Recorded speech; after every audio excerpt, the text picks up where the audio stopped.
This is going to be a good game, Ben. These are two very equally matched teams. This should be a really good game. This is definitely a classic public school versus private school rivalry, just like the boys game on Tuesday. Mason's coming up with a comeback victory versus the St. Ursula Bulldogs. Shannon Krogan scored 2 goals in the second half to give them that 2-1 win over the Bulldogs.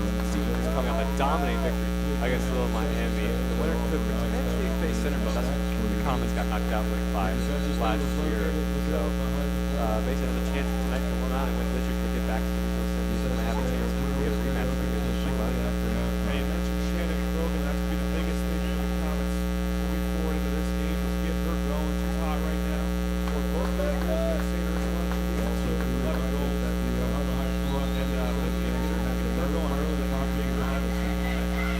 Yeah, and for Seton, they kind of got to get everyone involved. But they don't really have a dominant player like Shannon Krogan or Manny Bear offensively. They have 6 girls in the top 10 at GTCL and scoring, all with 7+. Those players are like really Clark State, Seton Hunt, and Lexi O'Shea all have 7+ goals. Seton had district finals.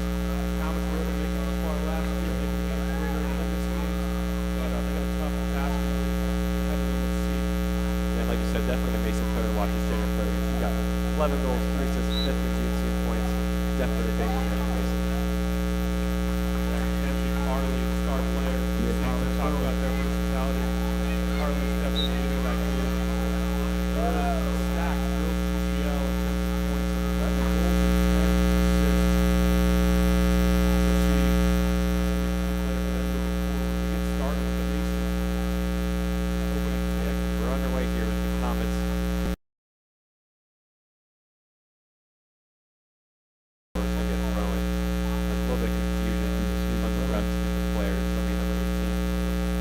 Saints throwing it in. That's Maddie Langman, the junior defender. I think Davies is going to have some work to do on this touch line. Searles comes in to knock the ball away. She does well. Davies is going to get it away. Now Baird has a chance to turn upfield. And a great interception there for the captain. That's number 20, Olivia Moggs. The Saints, and Davies gets down dirty and able to win that momentarily, but it's still alive for the Saints. I like that.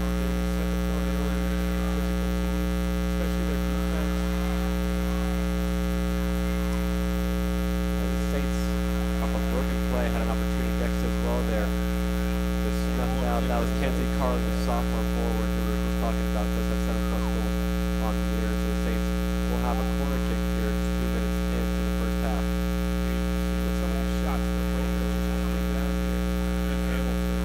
We did well out here. Luckily, no thunder or lightning just yet, so we're hoping that holds off for the play. The Comets were able to deal with that corner well. Searles was the one that headed that one away. Curl going to keep that one in play. Well, the big thing for Seton is getting those opportunities early. Obviously, Mason struggled early in the game on Monday against St. Ursula.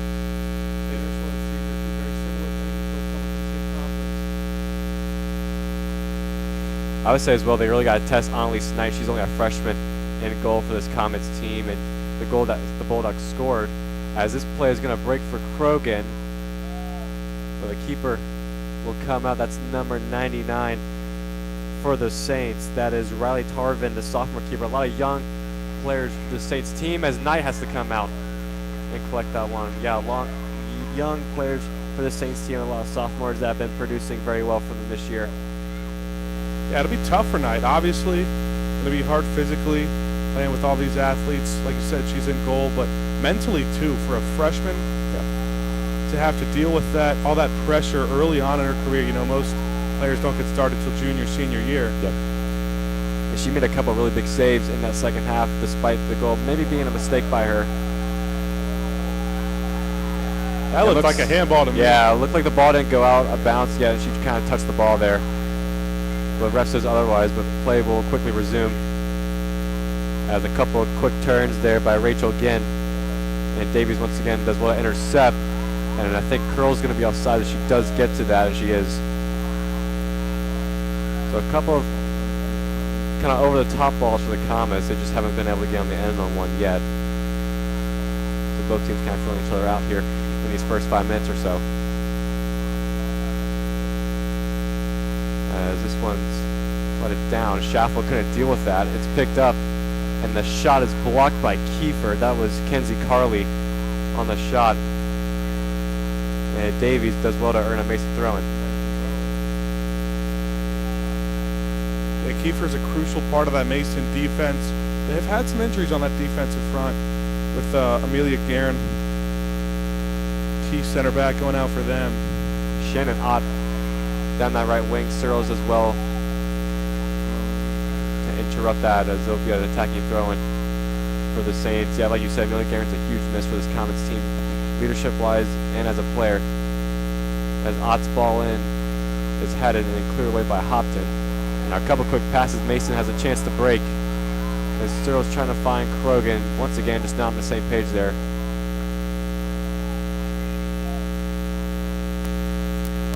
As Tarvin will just take her time with that one and collect. See, definitely controlling that time of possession right now. Something Mason struggled with on Monday. It was one of the few times they didn't have possession of the ball. That takes a weird bounce as Gex. It was really a misread from senior Emma Gex. Yeah. Uncharacteristic play from her, but no surprise to see her winning that ball back. Yep. That was Caitlin Hunt, the junior left winger, giving Gex trouble. She had a little trouble there with Raleigh Postal on Monday night. But she's definitely a very quality and good defender for this Comets team, as Kiefer will punt this one up.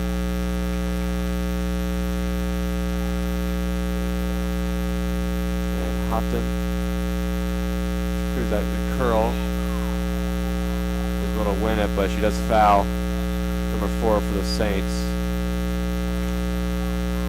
There's that physical play we talked about again.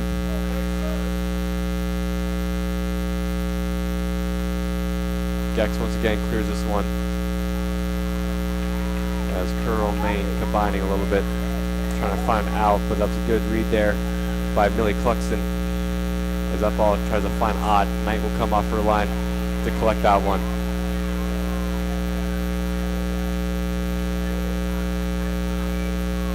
Brogan trying to get ahead on that one, not able to. Davies will clear it out. So Comets really been a little bit sloppy through the midfield and attacking so far, Ben. They haven't been really able to get a clean hold of the ball. The Saints have had the better opportunities just 7 minutes into this game. Yeah, and a lot of that's due to that talented Seton offense. They have so many weapons and are really good at controlling the ball. And one of the reasons when a team like that can get that many people going, it just speaks to the kind of team chemistry they have and the ability of other players to get opportunities for other players. It's not just one player. It's not just feed the ball to whoever. Very diverse scoring, as Gex cleared that one out. It will be a corner as this ball swung in by the Saints. Ott was trying to get ahead on it. Searles, Comets can break, not a clean pass. Once again, that deflected. It'll be a throw-in for the Comets.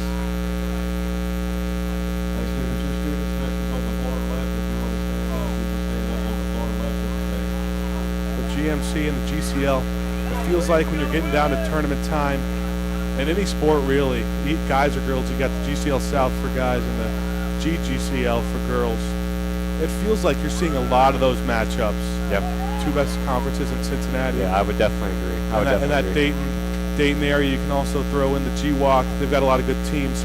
Centerville's a very good team. Springboro, who the guys are playing a little bit. Beaver Creek's been here and there. So it seems like this is the matchup of conferences you're going to see pretty much in any sport. Later on in the tournament. Football as well. Football can somehow get past Fairfield Friday night, they would face Muller. So I mean, like you said, a lot of those GMC GCL matchups as this ball fly to Krogan, a couple of moves, and then she's not able to win. That was Ott once again winning it. And that ball over the top, Schaffel's going to have to shield her off. A push in the back, and that is going to be a foul on the Saints. That was Kinsey Carley with the push in the back there on Schaffel, and they do call a foul now. Yeah, Seton's not shying down there, matching the physicality and energy of the Comets. That's for sure. As Krogan once again couldn't get that pass as Curl's able to intercept. Curl trying to find Krogan, and they've been really trying to find her a lot on this left-hand side. She's not been able to in this first 9 minutes. Harlan will take her time. A freshman keeper for the Comets, a sophomore keeper for the Saints. So a lot of young keepers for both these teams. Well, Seton's just a very young team in general. They got 3 or 4 starting sophomores and 2 starting freshmen. So it's very rare to see someone like Mason where they got a starting keeper and 1 player in the starting lineup. But when you got 2, that's... And the majority of this team are seniors, besides Maddie Baird, Jamie Davies, and Avery Schaffel. On the field, and the rest are all seniors. As that ball by Baird, Curl might just be onside as she is, and she can't believe that is number 20 for the Saints physically. That's their captain, Olivia Maz.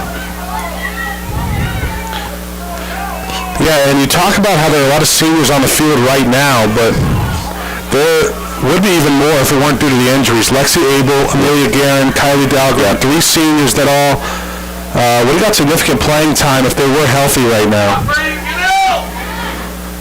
But that just means younger players like Janie Davies, Ansley Schaffel are going to have to step up. Peyton Beach in there. But they've been doing that this year too. Having started the majority of the season. This ball can Krogan get on it. She's going to be offside once again. She couldn't time her run. Maybe just a little bit off, maybe her left shoulder. It kept her offside. Yeah, you can see, we talked about that key to the game. Mason's trying to do that, get Krogan involved. It seems like they're playing a lot of their offense and breaks around her. They seem to be playing a lot of long balls. They don't really seem to be building through the midfield so far in this first half.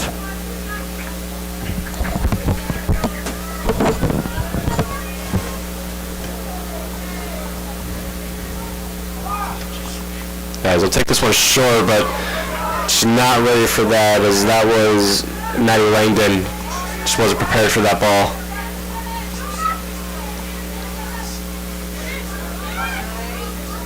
As Krogan. Her pass is deflected out. It will be a throw-in.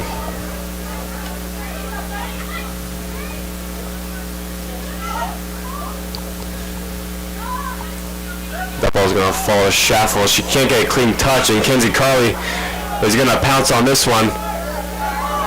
Kiefer once again with an amazing step. I think we're seeing these wet conditions kind of take a toll on each of these teams. Schaffel slipped. You saw Curl right there. Earlier she was unable to keep her footing on a break. That could have been a big scoring opportunity for the Comets, and that's just unfortunate. Just the 3rd or 4th offsides for the Comets.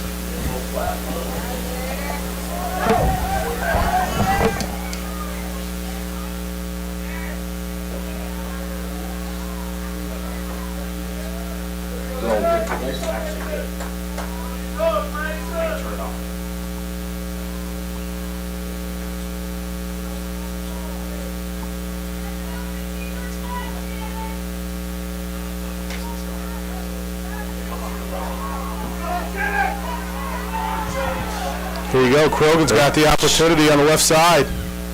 Oh, good save. Good. Tarvin did really good there to make this save. That was the first good opportunity there for the Comets. She took that in with her right foot.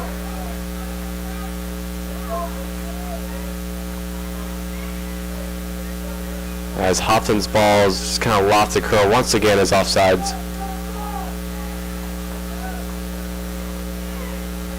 And we talk about kind of the tale of 2 different stories with Seton and Mason. When Mason's got that star and Shannon Krogan, Seton's more balanced. That doesn't necessarily mean that Mason or Krogan doesn't have a good supporting cast. on the offensive standpoint, Elise Haller, she's dealt with injury, and it's hard wearing that metal brace. Yep. But she's got 7 goals, 4 assists on the year. Riley Curl's got 6 and 6. Elise Haller. As Haller's just now checking in. Looks like that's for Sophia Main. Sophia Main's got 3 goals, 4 assists. Maddie Baird, can't forget about her. Another player that's coming off a tough injury. You know, this program, the last 2 seasons or so, have dealt with some difficult injuries, but the results speak for themselves and how far they made it in the tournament. And just today, to make it to the district finals, you know, only 32 teams in the state do it, so it's impressive. This is the final 32. The winner of this obviously wins a district title and will go to the regional semifinals. And the Comets will play, like we said, a rematch versus Centerville, or they will play, I believe, Milford, if Centerville is not able to win.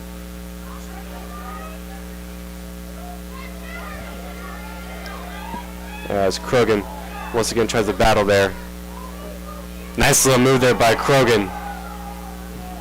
No one making a run in the box, and that's good defending there.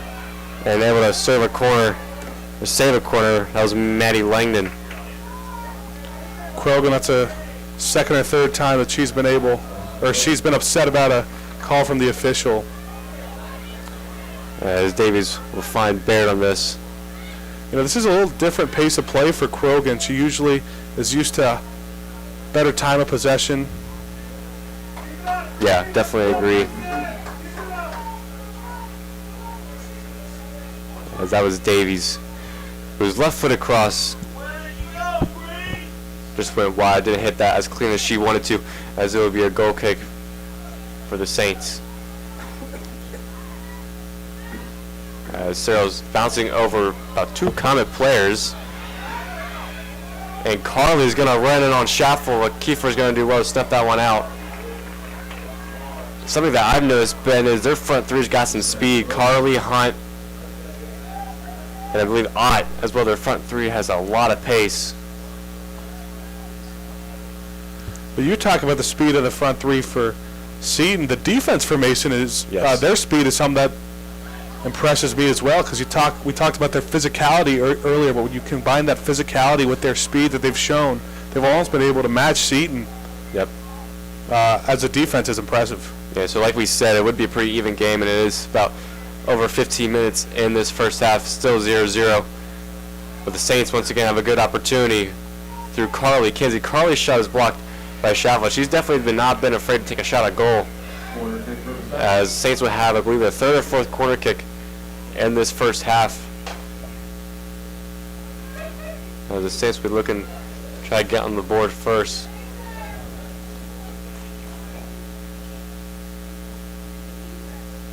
And this one swung in. It's nicely flicked by Moore. And it's across the face of goal. I believe that was Gex that cleared that one out.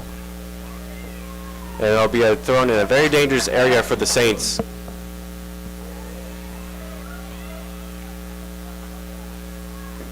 And they take this one in. This one's going to be served. And it's going to be cleared out. Curl will be able to get on this one. And Curl, they release the pass in time. And she'll have to fight physically to keep it, and she does. Cyril's, that's a lovely turn, and a great ball to find Krogan.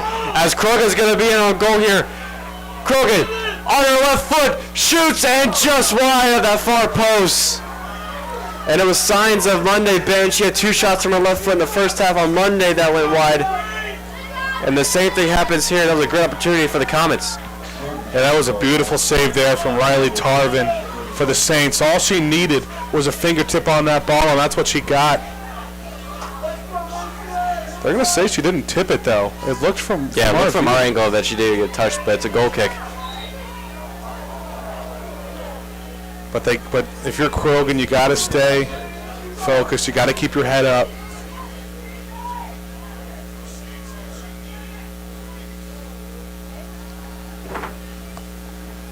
As this ball, Knight's going to have to come out, and she did, but it hits the outside netting. as that was very unlucky. That was nervy for the Comets as a freshman. She's been a little shaky coming off her line here early, as that was good there. I believe that was Kenzie Carter, Shannon Ott, who did chase that one down. Yeah, well, for Knight, it's going to be tough for her as a freshman coming into this game, but she has no lack of experience. Pretty much all season long, they played Kylie Dahlgren for a half and then Annalise Knight for a half. So she's got some playing time as a freshman, and obviously that shows her talent and how much skill she had coming in, even without the injury of Dahlgren. Baird couldn't find Curl there, but Searles will be able to find Krogan. She keep it in play, and she does. Krogan a couple moves, able to beat the defender, and looks like it's going to be out for the Comet corner. It'll be the first corner kick of the game. That was another great defending there by Maddie Langdon. I mean, Krogan has created so many opportunities, Yep. not all by herself, but to create this corner kick. She couldn't get a shot out, but she had to draw 2 defenders. As And Searles. she is someone who is a master at getting shot offs. 85 shots on the season. The second most for the Comets is Elise Haller with 38. As Kiefer's header there on that corner kick went wide. It'll be a goal kick for Tarvin.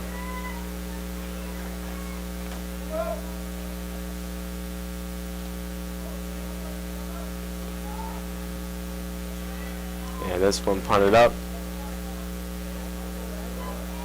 And it'll be out for a Comet throw-in, courtesy of Emma Gex. Nice little back with the head there by Riley Curl. As Hobson couldn't find Curl there through, that was cleared by the Ursula center back, or sorry, Saints center back. You know, Lucas, the weather's cleared up pretty nice Yep. tonight.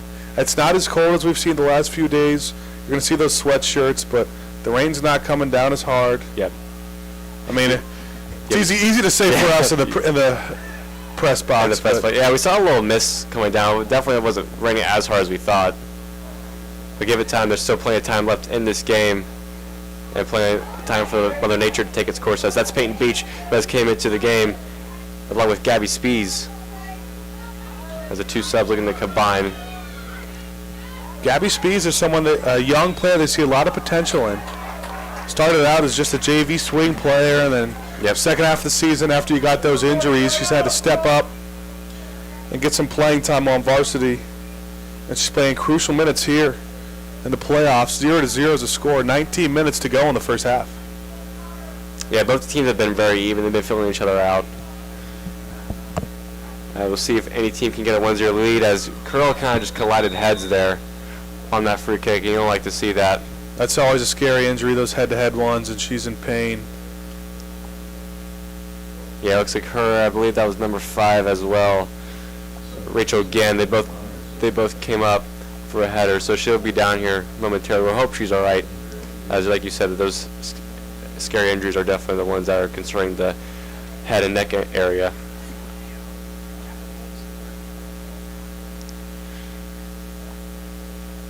So to recap the game so far, Ben, so it's been pretty even for majority of this game. They haven't had too many clear opportunities for both sides. Near keepers had to make a really good save. Krogan has definitely been the danger man for the Comets this game. For the Saints, they've been kind of, like we said, the game, they're very diverse in their scoring, and Knights had to come out a couple times to make a couple of saves, but hasn't been too much for the Saints. Well, going forward for Mason and Seton, we talked a lot about Shannon Krogan and then the diversity and scores for Seton. And Seton's really not gotten a lot of players involved. It seemed like it's been a lot of Shannon Ott and a lot of Mackenzie Carley. And then Mason, they've trying to get Shannon Krogan those opportunities, and she's had them and just not able to capitalize. But she's done all she can. And going forward, if they can get her those same opportunities, it wouldn't be surprised to see her put one in, as Krogan, after the head injury, going to be able to walk off the field. But not a good sign. Looks like the lights are bothering her. So Riley Curl will be walking off here. Seems like you said, maybe the lights are bothering her a little bit, but she seems to be all right. Good to see her walk off on her own power, on her own feet. She'll be subbed out here for, I believe, Sophia Main, who was getting ready to come in anyway. and Shannon Krogan as well has been subbed out for Elise Holler. I've also been excited to see the progression of Maine over the course of this season. She's a senior that came in. Didn't know exactly what her role was going to be. They had a lot of versatility at a bunch of different positions. She's someone who can play a lot of different positions, but she's really capitalized really well. She's provided some offense, got a few goals and 4 assists on the year. Yes, like you said, that one broke for the Comets. Turbin did well to collect that, and like I said, go back to Riley. She's very diverse. She could play pretty much almost anywhere on the field. They didn't really know what her best position was, where she would be most effective, and it's been that striker position or wing position, able to use her speed and her intelligence on the field to get, I believe, 6 goals, 4 assists. I think she has on the year. 6 and 6. 6 goals and 6 assists on the year. So she's definitely found her role in this team her senior year, and we'll hope she's all right. Hopefully she'll be able to come back in this game soon. As the Comets will make another substitution, that's Sarah Morris, number 21, coming in for Tori Hopton.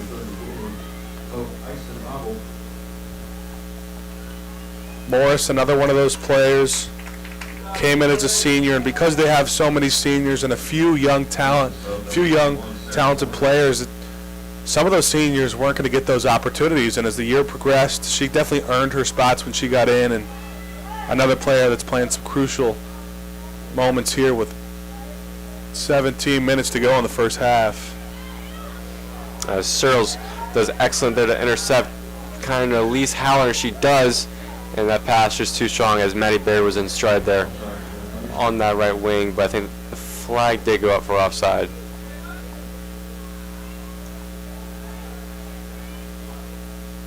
As we'll take this one, we saw what St. Ursula did Monday was they took these long free kicks into opportunities.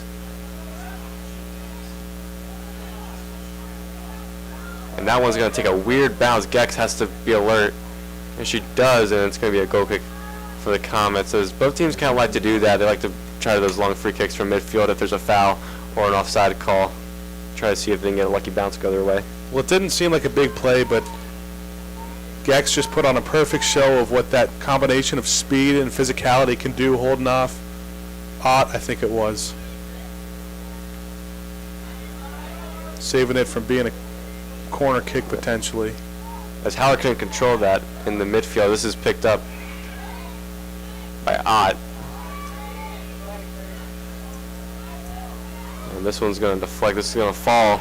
Sterl's going to have to do some defending. She gets taken down to, I think, maybe a trailing leg. It was what tripped her up.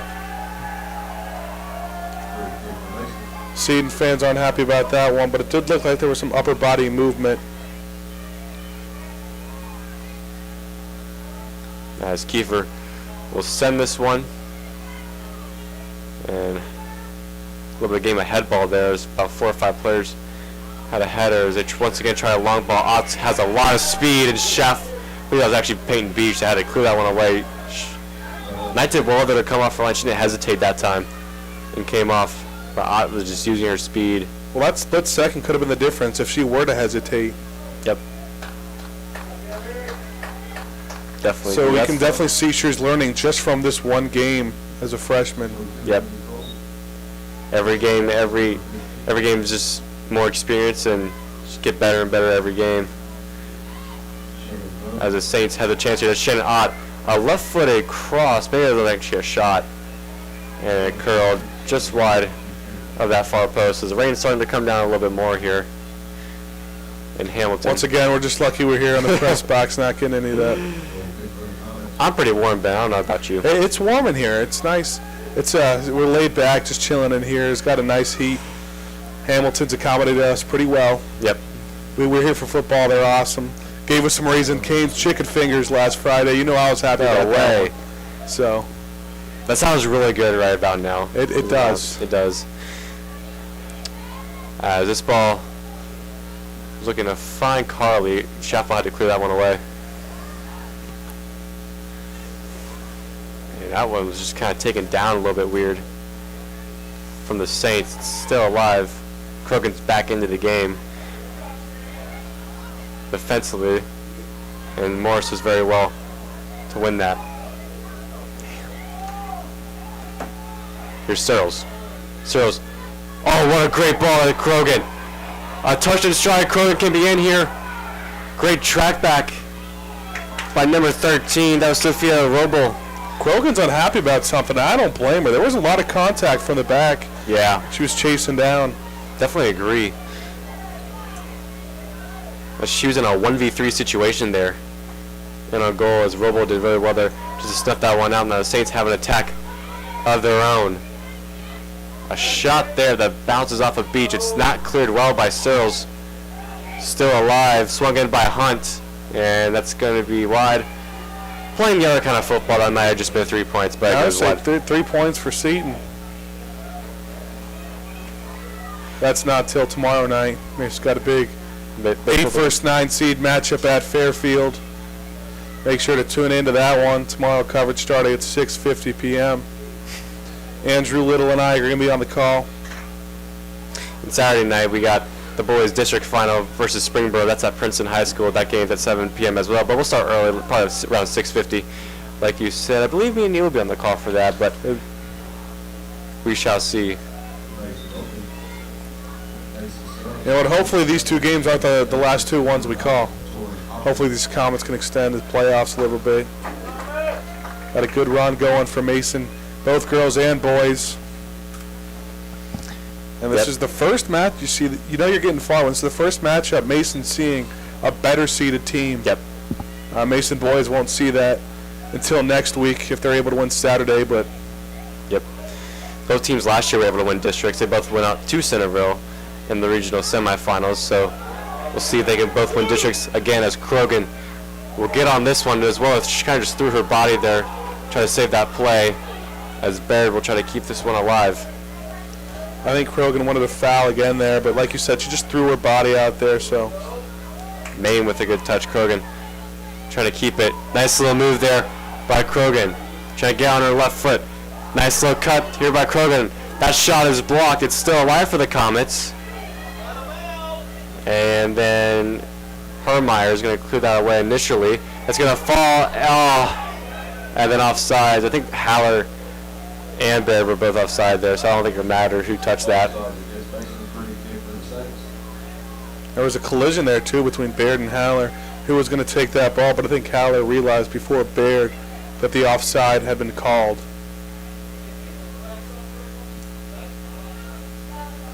As Searles head that one away. And this one flighted over the top. Schafffel's going to have to do some defending again. Just not really good communication. You hear one of the Mason parents there yelling to talk, as they both didn't have good communication there. It's just going to be a cross opportunity for the Saints, as that one by Hunt will just roll wide.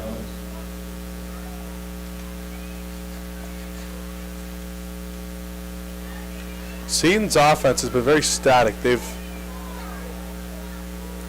We talked about they need to get everyone going, but I said earlier, Ott and Carly have really been the only 2 taking any opportunities.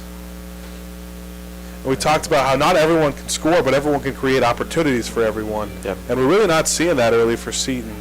Yeah, definitely agree. As Ott's going to pick this one up, Hopton as well defensively to clear that one away. With just about 10 minutes left in this first half, Mason 0, Seton 0. Been pretty evenly matched. I would say Mason had the best chance with Sharon Krogan, who was through on goal. Saints, though, have definitely been in the Masons' territory more than Comets haven't been able to consistently put up a good shot to test night. As again, we'll try to work this one back. And a good cut there by Moore. Able to find Hunt there in the middle. And that ball has just never had a chance to find Haller.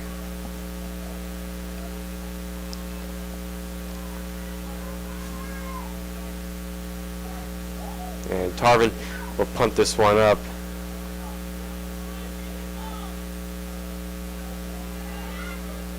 And Searles, ball took a weird deflection. Krogan could run on it.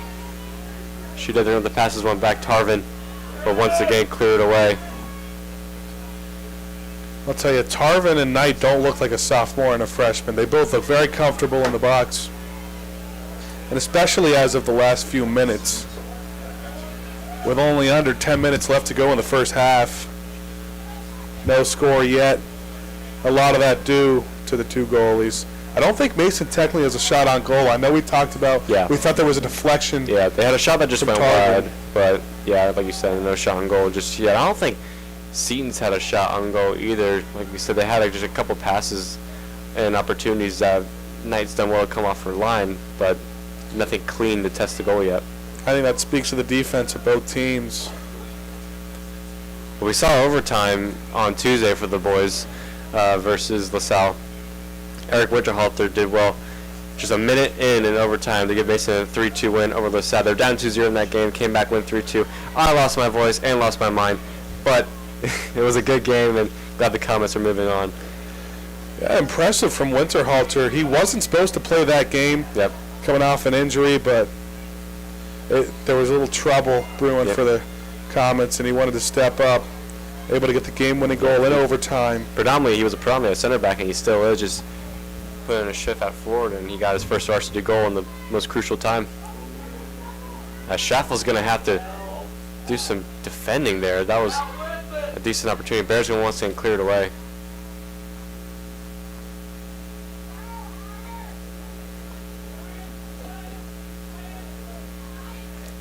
As Langdon going to find Ott. Davies. Ooh, they're going to call a foul on Davies. I think we're going to have to thought about that for a second, but this is going to be a really good opportunity for the Saints. That was a late whistle there from the official. Yep. A lot of that due to the reaction of the Saint. Robo took this quick. Here's Ott. Ott's going to find Hunt, but then Maine's going to clear this one away. He's going to fall to Mose. Seton's done a better job lately of controlling the ball. They started really well with that, but Mason's defense stepped up. What a ball there by Maine, trying to find Krogan on the opposite flank. Once again, just can't keep the ball. All right, so here's again. Getting Searles battling. And Mason able to earn a throw. That was great work and hustle there by Jana Searles. We're reaching that 7-minute mark here. 7 minutes to go in the first half. No score yet. Tremendous defense from both sides. A lot of back and forth action. And a nice move from Jana Searles. The pass just hooked a little long for Krogan and kind of curved out. That was a great move by the trainer, Christina Hare. It definitely was. One of the great trainers in Mason High School. Soccer, basketball. She does some lacrosse too. She is the GOAT. And that's for sure. As Searles will find Krogan, as Krogan's going to be through here again. Keeper doesn't come off her line. Krogan cuts, falls down, so has it. That cross was blocked off kind of the back of Moyes. Here's Baird. Baird's cross is blocked. Once again hits it. That's a good ball. Maine just couldn't track that down. That was a good look there for the Comets. That was a great opportunity from Krogan. Just not a good combination with the heavy touch and the wet conditions there at the end. She came up slipping. Looks like she had her defender. As the rain continues to fall here, just more and more grateful I'm in this press box with my good friend and partner, Ben Howard. It's always fun in here. Look at him. Yeah, here we are. Here we are, Hamilton High School. You know, nothing's better than calling playoff Mason High School action. Playoff games are definitely the best. We're very fortunate to have this program, have the supervisor, Dale Connor, that we have. Just all these amazing opportunities he's been providing us. As hopefully we get more, as hopefully the Comets can pull out a result here and get to the regional semifinals, as Sarah Morris able to earn a foul there. Morris is doing a good job of taking care of her opportunities and getting done what she needs to get done. Yep. She's not a real flashy player, No. but she's able to take care of business. Defensively and offensively, she's able to play at a lot of different positions. Definitely a workhorse for this Comets team, as Kiefer's ball fight it in. Maine does well to get ahead on that. And it rolls to Tarvin. We are just under 5 minutes left in this first half. Comets 0, Seton 0. We thank you all that are watching at home that can't make it tonight. It's kind of far from Mason and with the conditions.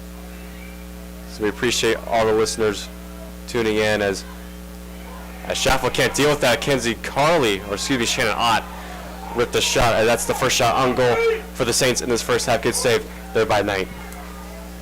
I was very lucky. Ott kind of pulled up at the end there. That might be the first shot on goal we've seen this game. But no real threat. It was right to Knight. As Maine's going to run this, Tarvin comes off and it bounces off. I believe it was her own player, and it will be a Comet throw-in. As the parents urge them to go quick, but there's not a lot of Comet players back as Baird's ball just... That was a good job by Mason not to rush it. It was very tempting. Yep. With Tarvin not necessarily set up yet in the box, but like you said, they just didn't have the numbers down there. It's been a very, very even first half here at Hamilton High School with the Comets and the Saints. Last game on Monday, Comets were down 1-0 to the Bulldogs, and they did come from behind to win 2-1. We'll see if they can take a lead here towards the end of this first half. There's 3 minutes left now, as Baird's going to have some pressure. And it's going to go out for a throw, and shoots pressuring number 6 there for the Saints. Now's the time for Mason to push the tempo a little bit. Only 2:45 left to go in the half. Baird does well to win. Maine just couldn't get that one back to Baird. Morris still fighting for it. Ooh. And the foul's going to go the other way, as looked like a little bit more pushing on Morris I saw initially, but questionable call there in my opinion, but the ref sees otherwise as Searles looking to go back as Krogan is going to get on this. Good speed from Krogan to get down there, and the ref seeing something we didn't see. Nice little move there by Krogan, and just couldn't beat a third defender. As Davies. 2 minutes remain in the first half. 2 minutes to go here. Mason back and forth action. As parents weren't happy how that attack ended for the Comets. As Carly laid that one off. Here's Ott. And offsides on the Saints. As we just got about 1:30 left in this first half. And you can see Kiefer trying to rush it a little bit, but like earlier with that throw, and they want to make sure they're set before anything bad happens.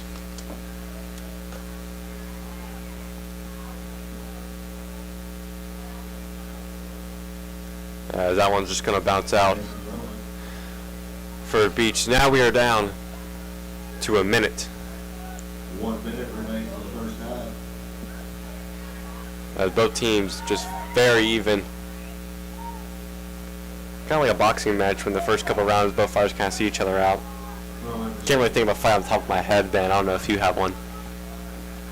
I'm not the biggest fighting fan myself, but you know, I'll watch those Mayweather-Pacquiao fights that we had a few years ago. Mayweather-McGregor was a fun one. Definitely was.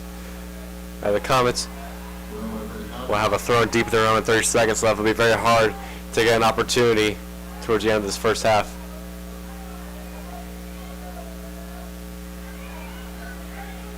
As the defender from the Saints, that was Landon, who just bursted up the field. As now we have final 10 seconds left. 9, 8, 7, As Krogan heads that one out, and that'll probably do it for this first half. 4, 3, 2, 1. Back and forth action and some really good defense from both sides. Going to send us off for this first half. No score, 0-0 between the Mason Comets and the Seton Saints. We'll be back for second half action. If I was stuck on a deserted island, I think I'd bring Larson Brown and some playing cards. I would bring a bunch of bacon cheeseburgers and some Dr. Pepper. Oh, if I was stuck on a desert island, I would bring food and water. If I was stuck on a desert island, I'd bring a boat and some gas. If I brought 2 items to a desert island, I'd probably bring a knife and a plane. If I was on a desert island, I would bring a rope to tie things up and probably a food supply, like, frozen beef to cook. If I was stuck in a desert island, I'd bring Caden Evans because he's a good friend of mine, and then I'd bring some chicken Alfredo because it's my favorite food. The 2 items I would bring a machete. You need a machete to chop some stuff down, build a shelter, and then I would bring some water. If I was stuck on a desert island, I would bring a boat and my pet monkey. If I was stuck on a desert island, I would bring my dog and a Chick-fil-A sandwich.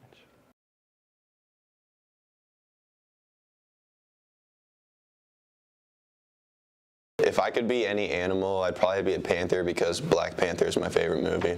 A lion, because I feel like I got a lot of courage, and I feel like I'm brave enough to just go out and do anything.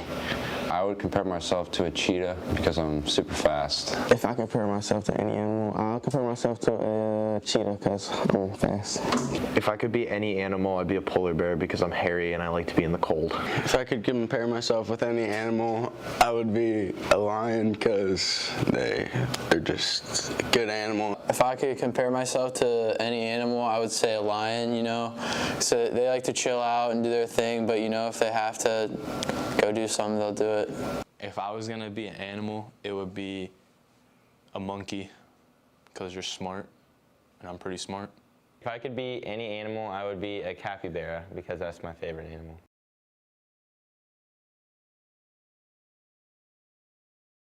I probably do A New Level by A$AP Ferg, because every time I step in a room, I feel like I'm that guy.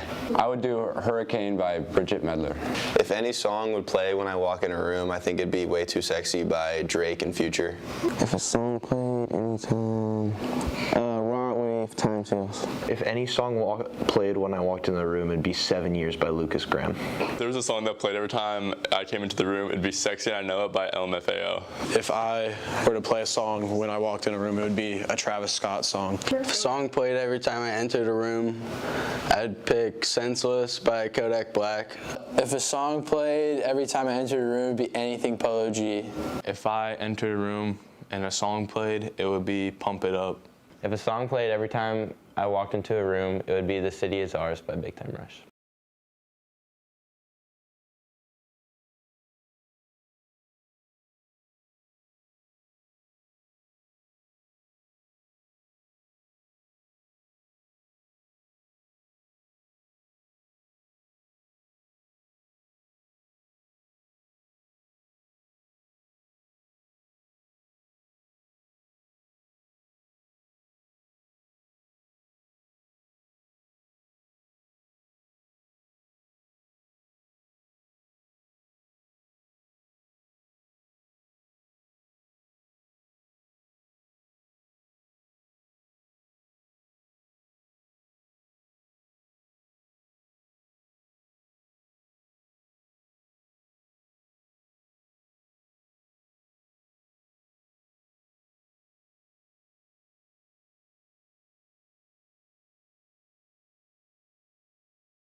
Welcome back to Hamilton High School, the neutral site for the Mason Comets and the Seton Saints. The 5 seed versus 7 seed all tied up at halftime as we get ready for some second half action. Still raining down pretty hard, Lucas. I'm Ben Howard alongside Lucas Kleinmeyer. It's Kleinmeyer, Ben. How dare you? Nah, I'm just playing, but it definitely is still raining pretty hard here. Conditions are definitely going to be more slippery than they were in the first half, and keepers are going to have to be very careful coming out of their line or crosses or anything, because the ball's going to be slippery and they got to be careful not to make a mistake, because it could cost their team a goal. And with a game that's this tight, you know, mistakes can be very crucial. Sophia Main getting ready. Mason will receive the opening kickoff. Seton taking it in the first half. Yeah, it looks like Riley Curl is back into this game. We saw her go down there in the first half. It appeared to be a little bit of a head injury. So she's going to be back. She'll be starting. And so it looks like Mason will keep the same starting lineup as they did in the first half. As we're back. Immediately Mason taking it, a pass from Maine to Searles. And Mason's got an opportunity here. Maine almost able to track it down, but eventually cleared by Riley Tarvin, the sophomore keeper for the Saints. Who could win there? Curl, it's good to see her back into the game. A good sign after that head injury. Mason once again not able to capitalize.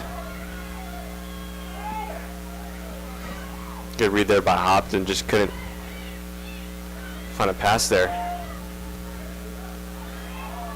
Seton very quickly turning the tables. Mason fans wanted an offside, but won't matter anyway. Annalise Knight takes it herself. Yeah, that was good by Annalise Knight. She's going to be very careful coming off her line. And she did well there. Sophia May now trying to track this down, but a lot of speed for the front line for Seton. That was a great defensive play there on the track down.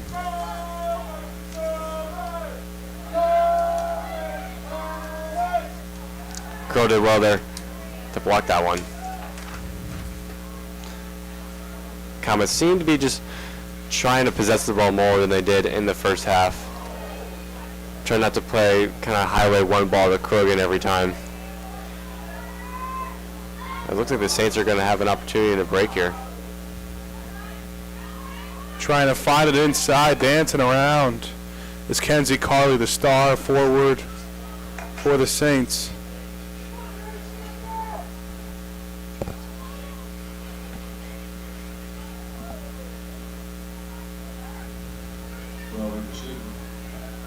There'll be a throw in here for the Saints. Mason's defense now being tested after the test Seton received in the first minute of the second half. Trying to find it inside, but eventually it'll be a goal kick for Knight. Yeah, both teams just been very sloppy in the final third, Ben. Just haven't been able to connect the final ball like both teams have wanted to, but Krogan has probably had the best opportunities for the Comets this game. And for the Saints, they just haven't been able to test Annalise Knight on goal, except that one shot by Carly. Kiefer taking that goal kick and a nice effort from Riley Curl, but eventually won by the midfield for Seton. And they got an opportunity inside, put it to the right corner, and a goal for the Seton Saints. They take a 1-0 lead. Wow. As Mason's defense wasn't back yet, not sure who the goal scorer was just yet. I think that was Caitlin Hunt, Ben, number 22. And Lucas, we talked about not getting enough people involved. It was too much of Ott and Carly. That's exactly what Seton needed. And Mason now going to have to play from behind and try to equalize. Yeah, that ball, Ben, just took a really, really weird spin. And Annalise Knight, I just kind of froze there. Didn't get a hand. That kind of just spun into the back of the net. I mean, very unfortunate for the Comets as they concede 3 minutes into the second half, and they got 37 minutes to get at least a goal to respond. Mason now trying to push a little bit. They don't have to rush yet. Still a lot of soccer left to be played. Shelfel giving it to Hopton, trying to find Searles down the field. There's going to be a whistle. It'll be an offside on the Comets. I believe it was Jana Searles. Yeah, Searles was frustrated that ball didn't get played to her sooner, unless she would have been clear in on goal there. But once again, Saints are playing a very high line, so that was pretty good of them to make Jana Searles offside there. Seton now trying to push once again inside the 18. Couldn't find it.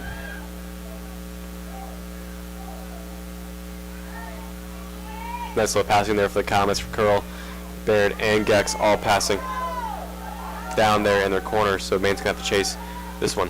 Chase down from Maine, eventually cleared to the goalie from Olivia Mose.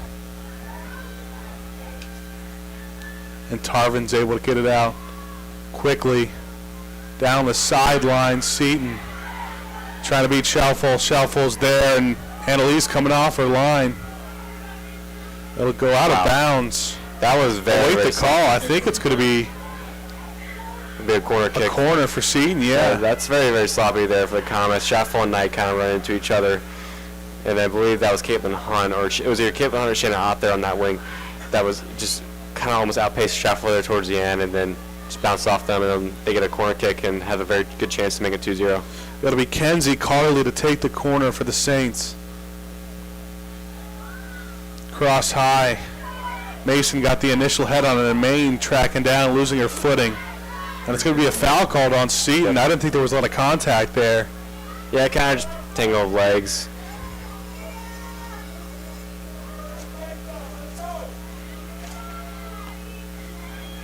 Mason now trying to push it towards midfield. Seton will take possession once again. Yeah, if the Comets are going to equalize in this game, then they got to get more possession of the ball, and they got to be cleaner with their possession, because it has just not been like that all game long. Seton spent a lot of the second half of their attacking third.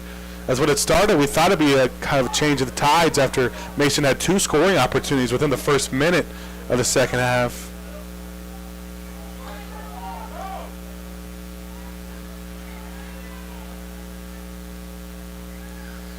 Off the body of Davies. Seton heading to their attacking third once again. Shalfol's the first line of defense. On the outside, it's Lexi O'Shea crossing it to the middle.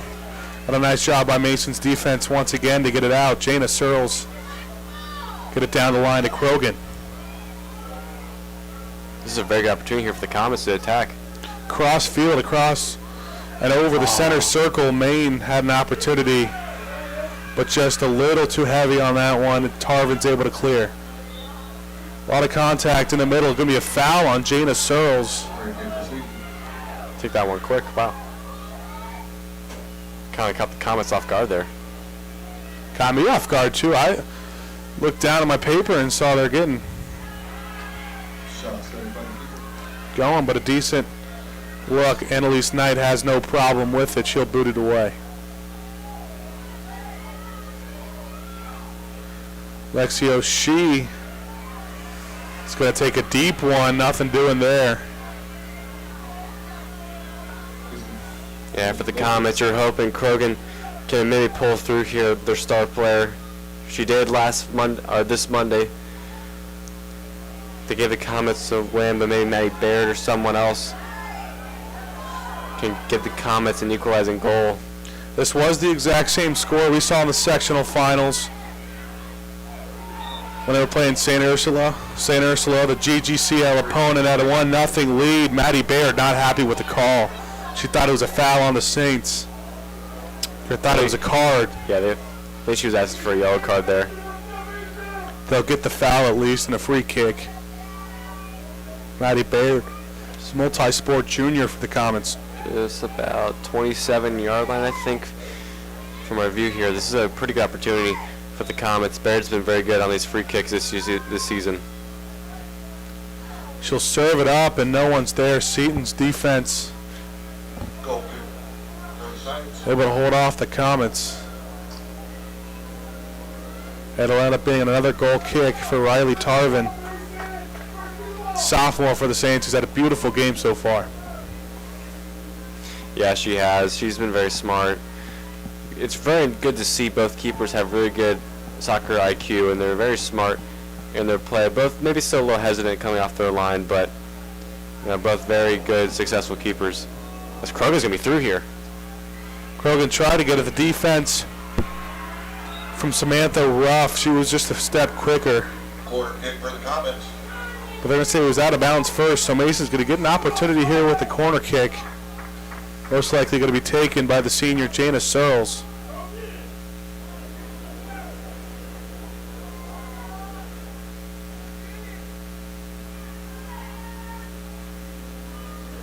The boot across the middle. Kiefer off her head. Oh, off the crossbar. Another opportunity, and it's in the bottom right. A goal for Maddie Baird, and the Comets equalize. The officials want to talk it over. I think there's a player down. Maybe it's just an injury, but as it stands, the Comets tie the Saints at 1. What a crazy sequence that was, Ben. That was a beautiful ball by Jana Searles. Carly Kiefer head that one off the crossbar, and Maddie Baird there just following up the shot, and was able to sneak into that bottom right corner. And the Comets, through one of their star players, able to tie this game 1-1 with 31 minutes left. It was a beautiful initial kick from the corner from Searles. 1-1. And then it looked like Kiefer had a perfect opportunity, just a little too soft and too high off the crossbar. But then Baird knew the play wasn't over. It went right back to her and found an awesome opportunity in the bottom right corner of the goal. As there is an injured Saint on the floor. We're not sure who it is.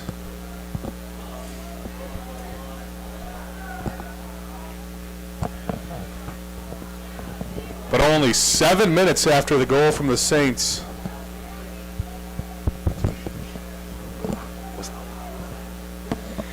Yeah, you hope she's all right, Ben. I mean, there's a lot of bodies in there that kind of collided. I think a couple players probably fell on each other. They're really looking at her. She's not up yet. So the Comets have a tie game here with 31 minutes left.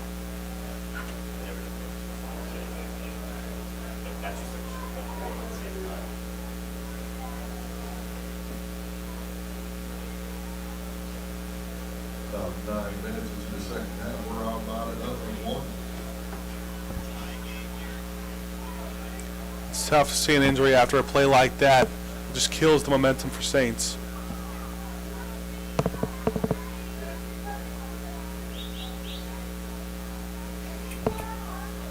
Yeah, she's still down here, Ben. That's not what you want to see. As we're going to take a break here, and right now we'd just like to give a shout out to our beautiful crew. We've only got a crew of 5 today. We got Adam Little, the beautiful director, Matt DeBross and Andrew Little working cameras for us tonight. It's been a rough night. Luckily, all 5 of us able to get in the press box. Yeah. It's been a little cold, and there's been some rain, you can see. The hair's we're a little lucky wet we're in this press box. after taking a trip outside during halftime, but we got a fun one, a 1-1 game. It's been a crazy week for sports radio. We had Monday. That's why we call it Marathon Week. Monday, me, Luke Thomas did ICRC for Mason versus San Rosa. You and the rest of the crew here did basic girls volleyball. Unfortunately, they got knocked out. Then Tuesday, we all did Mason versus LaSalle, and tonight we're doing Comets versus the Saints. So been a very busy week for Saints for the Comets, but this is what we like. We like to be busy, like to get these games. It doesn't end with tonight, too. Tomorrow night, we talked about it, the big football game, Mason against Fairfield. Make sure to tune into that one. As I mentioned, Andrew Little and I are going to have the call. But from tonight, injury timeout's over, and we're getting ready to kick off here. 1-1 tie. Mason, their junior Maddie Baird, able to tie it up at the 31st. 31 minutes to go. Seton's going to try to answer and take the lead. Chase down for Seton's going to go out of bounds. The throw in for Maddie Langdon, star defender for the Saints.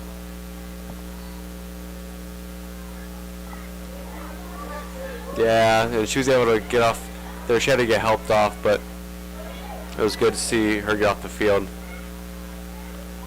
Shannon Krogan able to keep it alive. Maine tries to preserve it with her body. There'll be a lot of contact and a foul. I think they're going to say that's on Maine.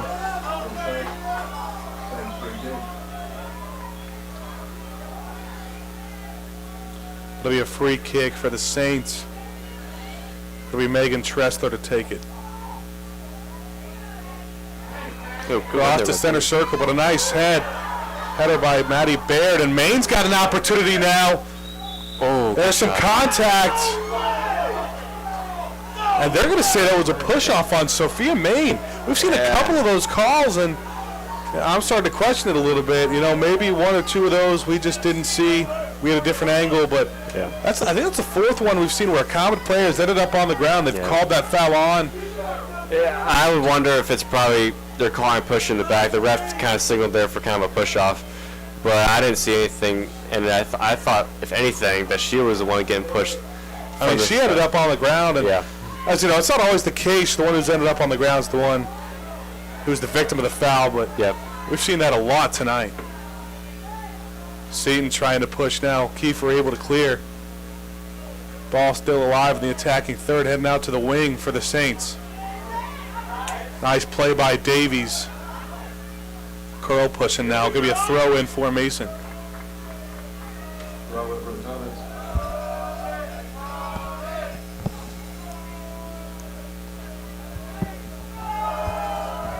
Talented junior Janie Davies to throw in for Mason.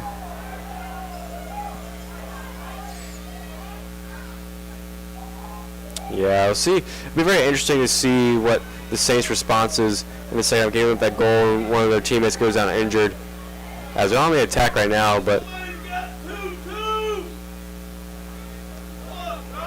as the second goal of this game, Ben's going to be very, very crucial. I said that on the last couple of broadcasts. As when a game is this even, the second goal is crucial and it's huge, especially in a game that's back and forth like this. Maine maybe wanted another foul, wanted their player to come up. There's going to be an offside on the Comets. The flag comes up. They're going to say Shannon Krogan was just a little off. Yeah. Just a tad bit offside there once again. A lot of Comet players have been offsides a lot this game. Refs been really keeping this game tight.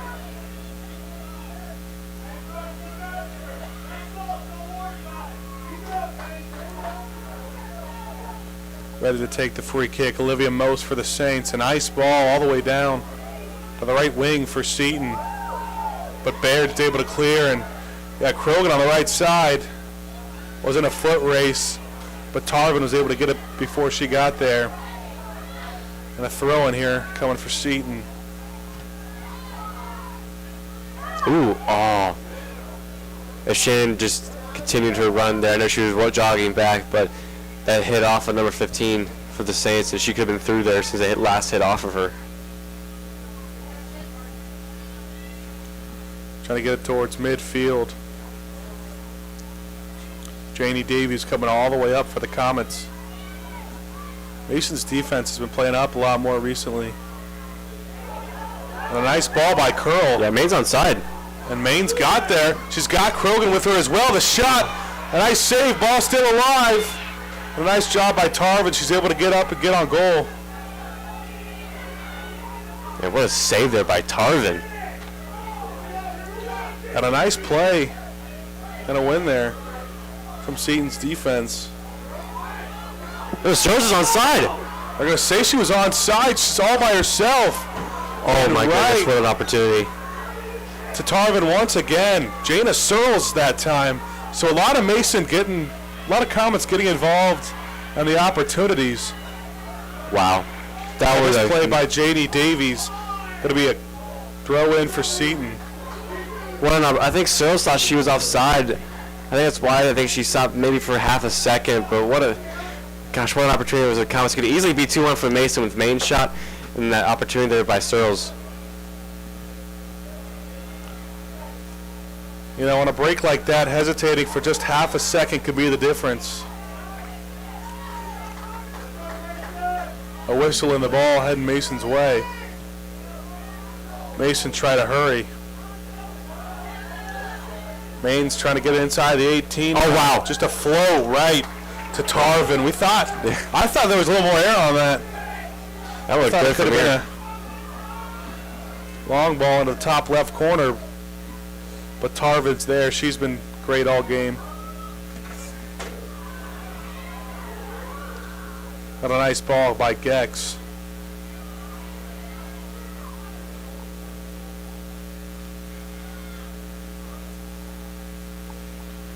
Back and forth now. Curl trying to control.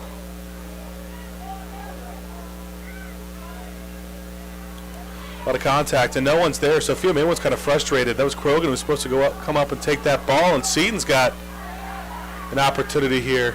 Gex able to clear it, but it'll be a corner for the Saints.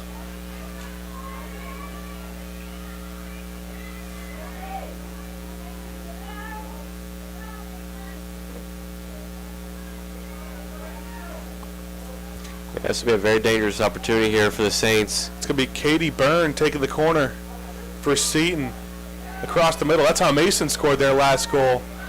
But the Comets are able to clear on this one. Fortunate for them.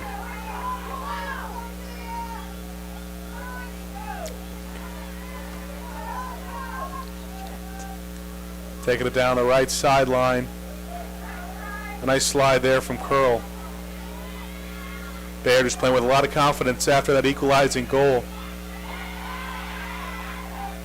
Janie Davies, that aggressive play you'll always see from her. Curl's got a few steps.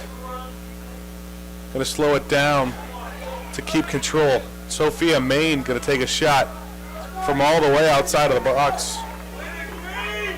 Yeah, she's not going to have no problem with that one. Yeah, she's not been afraid at all to take shots in the second half. She could easily have a goal, but Tarvin has been standing in her way.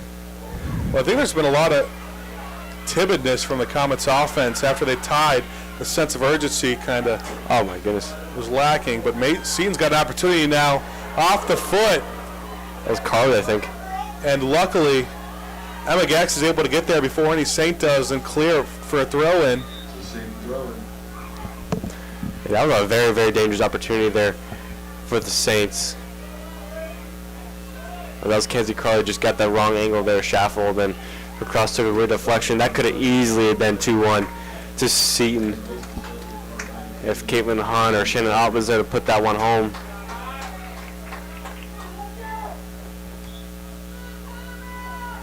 Throw-in coming here for the Saints from Caitlin Hunt, the goal scorer on the night for Seton. Nice play by Tori Hopton, another all-around player for Comets who could play a lot of different positions. That's one of the great things about this Mason team is they got a lot of experience and got a lot of players that can play different positions.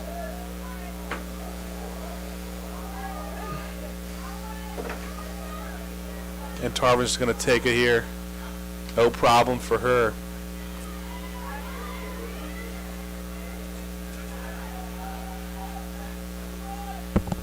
Seton trying to make a run. Janie Davies had an excellent night as only a junior.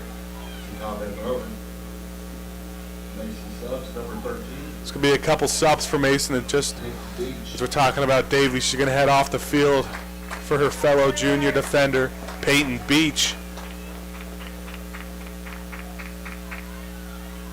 Give Davies a little bit of a breather. Yeah, she's playing a really good shift then in that left back spot. She's had to deal with likes of Shannon Ott and Caitlin Hunt all night long. And their front three has so much speed like we talked about in that first half and in the second half. When you have the variety on offense that Seton does, I mean, everyone's going to have to step up on Mason's defense. It's not just one defender having to guard their one-star player. It's everyone having to have an equal role. And Davies is only a junior, did a nice job of that. Is doing a nice job of that tonight. Yeah, they've all had a pretty good game. All four, Carl Kiefer, Emma Gex, Janie Davies, Ainsley Schaffel, they've all had a pretty good game. It's just their one goal was just, class from, I believe that was Caitlin Hunt, who just curved that in perfectly from the left side. Mason's been trying to push, but hasn't been able to get the numbers. Elise Howard was almost there from Tarvin's boot. Beach is able to keep it in for a minute. Look at the rain stops a little bit here in Hamilton, which is probably good for the parents and players. We're very fortunate. You know, we can't really notice that too much. We talk about how we're here in the press box, so it doesn't have a huge effect on us, but we can definitely see the effect it's having on the players here. And Seton's got an opportunity on the run. Ainsley Shuffle trying to defend. And I think there were those wet conditions there once again. That was Kenzie Carly. Megan Tressler who just slipped. Yeah. Ooh.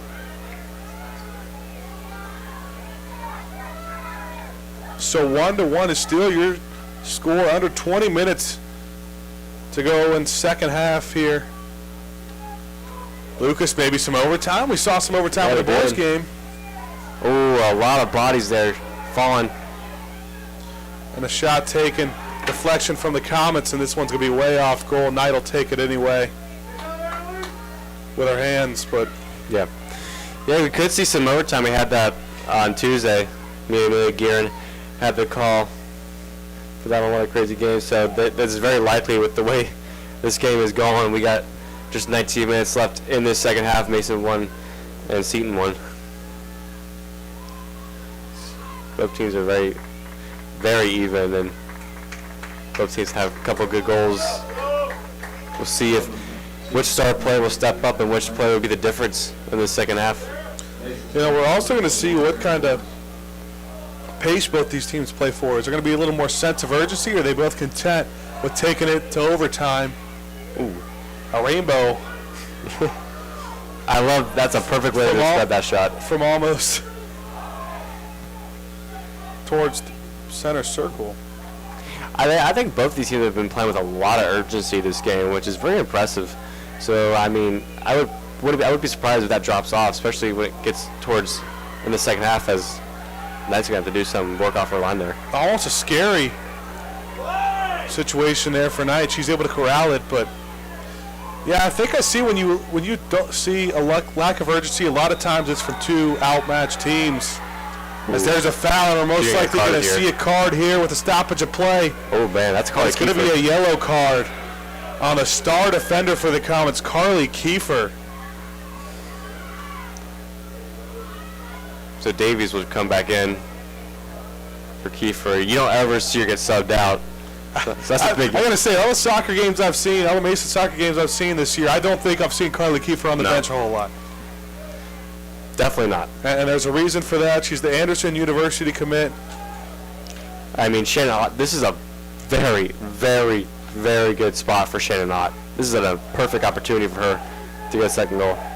Mason's wall's going to back up a little bit. Annalise Knight, a freshman. It's going to be a tough opportunity for her. Shannon Ott, a junior, got 1 year left after this, but doesn't want to go home today. And it's up and right into the hands of Annalise Knight. Crisis averted for the Comets. Really good save there by Annalise Knight. Held her ground, able to contain the ball and not spill it, give up a rebound. Mason will have it now on their attacking third. Ball going back and forth. And a high kick and try to be controlled by Krogan. There's going to be a whistle. Not sure if that was an offside call or an off-the-ball foul. That is an offside, so free kick for Hamilton.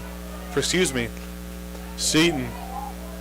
We are at Hamilton Stadium. We are at Hamilton. One of those things, I just saw the logo on the center circle. Davies coming in at that center back position. She's not usually a center back, but with the card of Kiefer. Ooh. And a cross opportunity. I think that may have been 3 points in the other kind of football once again. That was a really good shot. I think that was Kenzie Carly who ripped that one from top of the box, and thankfully that one just blasted over the bar. So Kiefer not sitting for long. Immediately checking back into the game for the Comets. There she is. She usually takes the goal kicks for Mason. Most teams like to have their keeper take them. She's very good with her feet, but she's also very physical, so she's got to be careful now being on that yellow card. Trying to track down the ball in the bottom right corner, and that was almost a go-ahead goal for the Saints. Knight was there anyway, so if it was on goal, I'm not sure what would have happened, but fortunately just a little too far right. on a shot from Shannon Ott.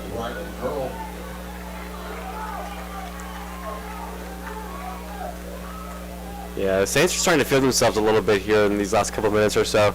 They've gotten a lot of good shots, some on goal, some have just gone wide like you just saw there, but Common's got to be careful here.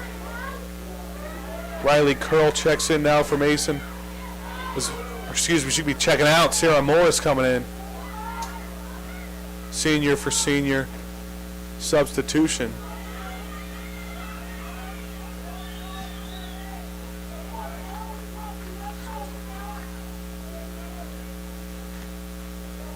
The boot, try to be controlled. The defensive third for the Comets now going to be a throw-in for Seton. Seton in no rush to get this ball in. Let them there. Players get down the field. Good job by Gex coming up and getting that one. Swinging it to Curl, trying to find Morris inside. And Elise Haller's got some few steps.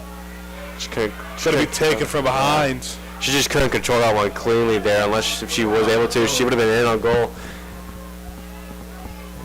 This game definitely could have a third, fourth, maybe even a fifth goal, as both teams have had a lot of good opportunities here in the second half. And there could be 3 or 4 more goals, and it could be a 4-3 game, or it could easily be a 6-2 game. 6-1 with the opportunities that both the teams have had. I mean, that was just such a good opportunity there for Jaina early on, and she just thought she was offside there. And same thing with Sophia May. She had a couple good opportunities that were saved. Krogan's got steps inside. A nice cross. Coming from behind. The lefty. Just a bit over the crossbar. The left-footed kick from Krogan. A little too heavy. And we were just talking about the opportunities. How many good opportunities both teams have had. And Krogan, who's just the star player for this Comets team, we talked about it all season long and how impactful she's been for this team, and just blasted that over.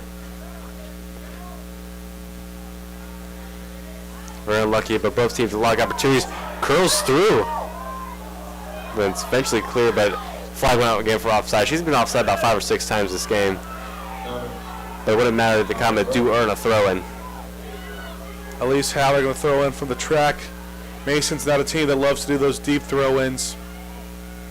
Krogan trying to find it inside, and she is injured. Got hit there, and immediately you saw her let out a little scream. Luckily, she's still walking. We're going to see if they try to sub for her here. But it looked like her injured leg, that she's recovering from that torn ACL. Yeah, 2 torn ACLs in her high school career, and she's been able to come back from both and being able to still produce this Comets team, which is just amazing. How good she's been year after year. Been on the varsity for 4 years. Was one of the 2 freshmen that made it along with Jaina Searles, so she's been on this team for multiple years, and she's been such a key player for them as a leader and on the field. I think they want to change out the balls. These wet conditions are no joke. We've seen a few slips. Yep. We've seen a few misplays. And there's some contact there, and another foul that's going to go Seton's way. Very lopsided in the quantity of fouls department. Seton pushing now, chasing down inside. Kiefer's going to take it and clear it. Yeah, that was actually a good decision there by Kiefer. That was kind of a risky ball. The weight of that pass wasn't enough for Knight to come off her line there and collect without Shannon Ott getting to it before. Looks like they're another throw in here.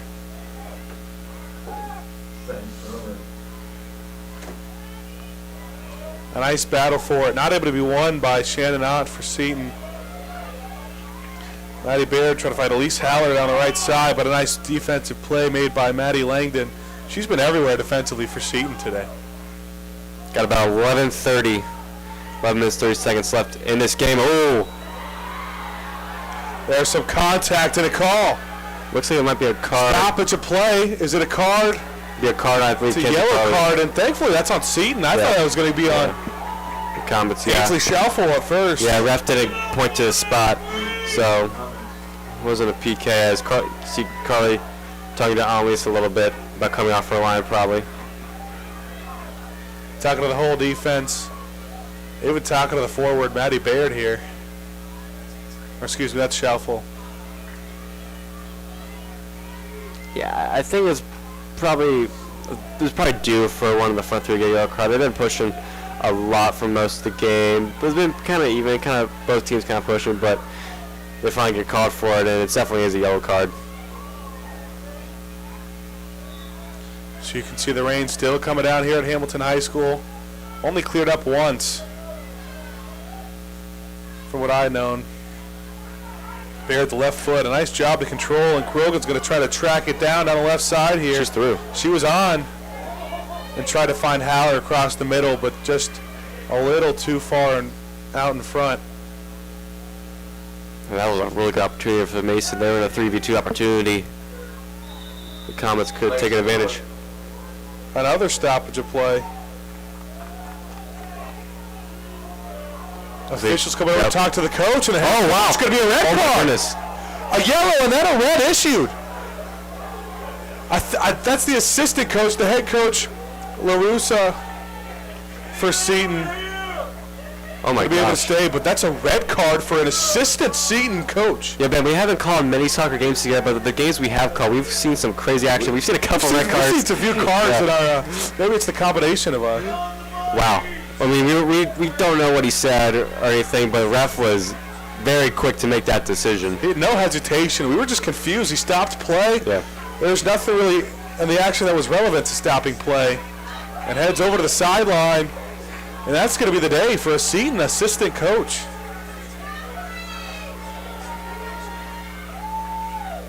So, kind of a crazy turn of events here, as the ref was very quick to make that decision, Ben. So, we won't know what he said, but we'll resume play here, just under 11 minutes left. Still a tie game, Mason 1, Seton 1, as we'll see the ejection of one of their assistant coaches.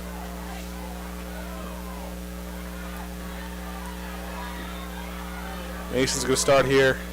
Immediately, Seton will be given a throw in.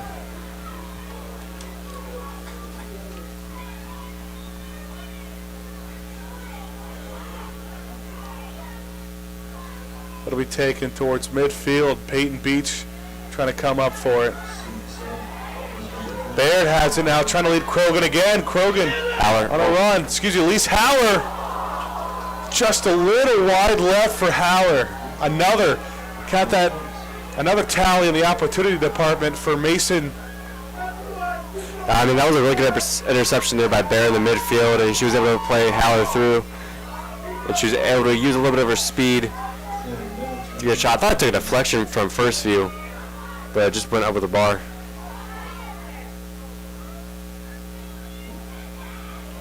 Carly Kiefer off her head, have to track it down now. Nice play made by Emma Gex to win that ball and get it out to Riley Curl. Maddie Baird pushing here and led Curl just a little too much. Going to be a throw in deep in the defensive third for Seton. Under 10 minutes to play now. Not a lot of time left here at Hamilton High School. Seton and Mason all knotted up at 1. Equalizing goal came from Maddie Baird. Just 7 minutes after Caitlin Hunt was able to convert for Seton. That was within, all that action came within the first 8 minutes. Oh, what a ball. After intermission. Second half action here coming from Krogan, and it's going to be an offside call. Krogan not happy about it. She's been called for that a few times, and she's real frustrated. Yeah, Krogan and Curl have been offsides a lot, and they've been keeping it very close with their calls. Feels like there's a lot of those calls have been split-second decisions that could have gone either way, but Seton trying to get it inside now. Mason trying to clear. Eventually, Kiefer was. That was a scary. Yeah, Comets really had to clear that, and Kiefer did just that.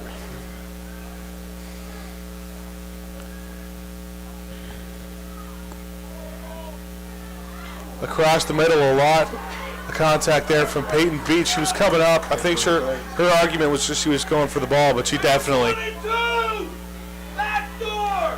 Yeah, you have to wonder if the refs going to give out cards here for dissent almost, because a lot of players been a lot of chirping after a foul's been called on them, so you'd wonder if he's going to do that here soon. Oh, wow. A lot of chippy action and a good opportunity off the hands of Knight. It slips, and it's in. A miscue for Annalise Knight, and the follow for the Saints. They're taking the 2-1 lead. With only 7 minutes left to play in the game. That's Caitlin Hunt again. I think Caitlin Hunt just got the last touch. Wow, wow. You know, Ben, I don't like to repeat, but we said how important mistakes are going to be, and that's just very unfortunate. The rain's been coming down most of the game. The ball is slippery, and it's just very unfortunate for the freshman. But that is a real tough play for the goalie, Annalise Knight, with the wet conditions that you mentioned. Thought she had it at first, and she could kind of tell it was slipping away from her. The last-ditched effort wasn't good enough. Let's see if Mason, obviously going to play with a lot of sense of urgency here, but 7:45 to go. And Seton's got a 2-1 lead. You got about, like you said, 7:30. They get a goal once their season's over. Like you said, the Comets last year, their season ended at Centerville to Centerville in the regional semifinals. They're trying to get back to the regional semifinals. Contact once again, and a whistle and a call. That one coming on Sophia Main.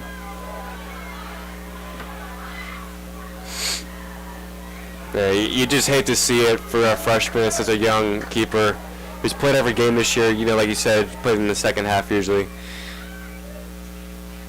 But with the conditions, with the rain that's been pretty much going down for the majority of the game, it's just hard to deal with. So Mason's going to have to get something going defensively if they want any chance at scoring here with only under 7 left to go in the game. They got another opportunity here. Wow. Eventually deflected. Another fortunate. That was a goal-saving block there by Peyton Beach. The junior Peyton Beach making a play, stopping Seton from almost what would be probably putting it away for the Saints and ending the Comet season. And that's just thrown out of bounds. Miscommunication from Seton. You don't really see that ever in soccer, a player throwing the ball out of bounds. So we've seen a lot of rare stuff happen in these final 10 to 15 minutes or so. I mean, it has been an action-packed game to say the least. That red card on the Seton coach, maybe adding a little extra motivation. Quilgan taking a fall. And with 5:45 to go in the match, Mason's trying to push. They're getting it down to the right wing, trying to find Curl inside. Height's not there. Baird's got an opportunity. And a nice save, but Curl follows! Equalized again! The Mason Comets tie it at 2. Resilient is this Comets team. What more can we say about this Mason Comets squad? And another injury after a Comets goal. But Riley Curl off of Maddie Baird's shot. What an amazing save by Tarvin from point-blank range, and Curl was just there to put it home. I mean, 2 plays you saw there. There's no fault you can put on the goalie. Yep. The conditions on night, and then a nice play made initially by Tarvin. But the resilience to score and within 6 minutes of the game, and resilience on both of Mason's goals so far have been follows after saves. And Riley Curl. An extra life for the Comets. Riley Curl saving the Comets season and keeping the hopes alive. We got 5:30 left to play. And overtime is looking more and more possible. It's been a fun one, Lucas. So we got 5 minutes left of soccer, at least. Yeah, halftime was only 0-0. Then we had a 4-goal second half. Well, we talked about the opportunities. It could easily be an 8-goal game right now.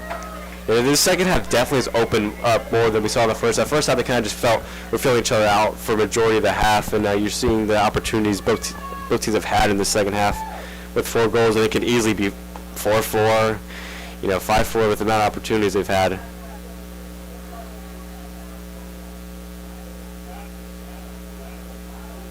Mason's sideline. A new source of energy here. A lot more smiles on the faces than you would have seen 3 minutes ago.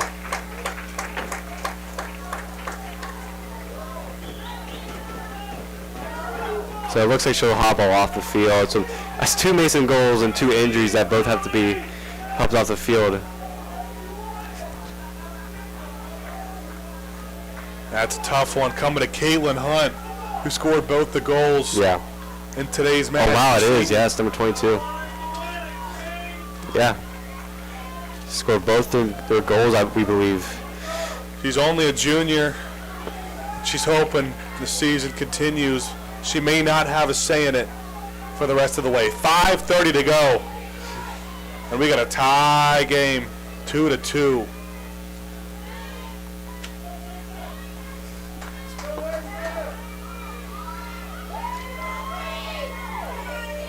I believe Katie Brin. I think it's number 12. I can't quite see from here.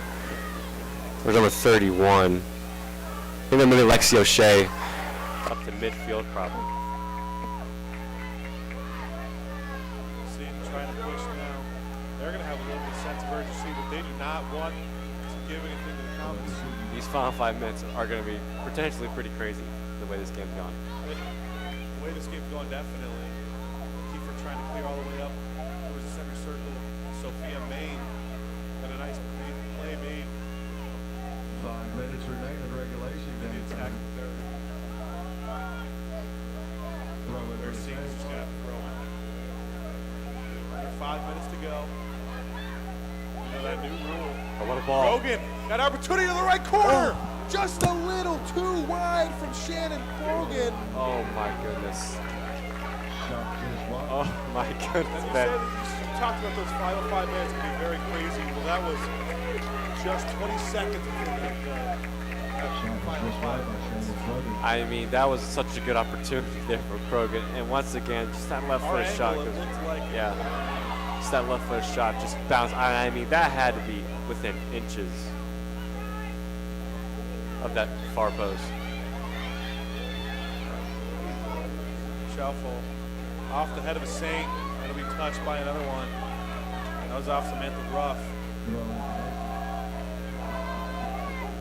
It'll be a throw in here for Peyton Beach towards the middle third. Carly Kiefer coming up to clear. I feel like that's something we've said all game long. Kiefer's done a great job defensively for Mason. It's going to be a whistle, I believe. Maybe an offside for Mason. Yeah, I think it's going to be a throw, I think.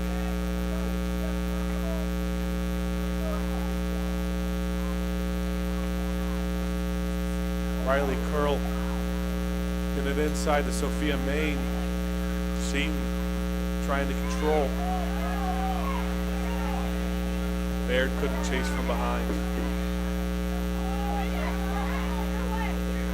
Across the middle, got by Peyton Beach, but Curl's there as the last, Kiefer's there as the last line of defense. It'll be Curl with it now. Just too much of a heavy touch there for Riley. Under 3 minutes now, 2-2. Still your score. Free kick coming up for Seton.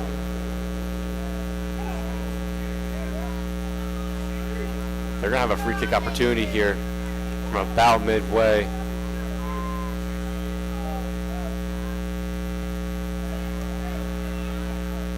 Across the middle, initially off the head of Tori Hopton, and cleared towards the middle third. Shannon Krogan has got Gex, who's coming all the way up. She's usually playing that outside back position.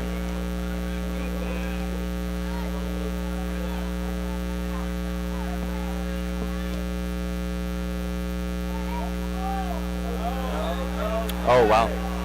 I think they're going to call a foul. And I think it's going to be a foul on Mason. Yep. So under just 2 minutes left, then they have a free kick in a very good position. Taking that free kick is going to be Olivia Mose. One of the few starting seniors on this Seton team. Something very rare. They have more underclassmen starting than seniors. That just shows you how good their future is. How good they've been this year as well. They don't want their season to end tonight, and Moss's free kick going to be a little too high and a little too wide.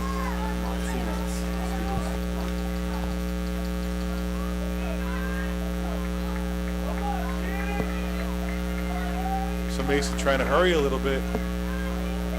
1:20 left to go. I think Mason just wants to make sure they have the last opportunity. Kiefer on the goal kick. A nice ball by Riley Curl. What a poke. No comment can follow. 1 minute remains in regulation. We got 1 minute to go here at Hamilton High School of regulation. It's 2-2. Krogan not able to get all the way there. Taken by Tarvin. One more last-ditched effort. Trying to get it to the Seton attacking third. Peyton Beach, the one-on-one defense.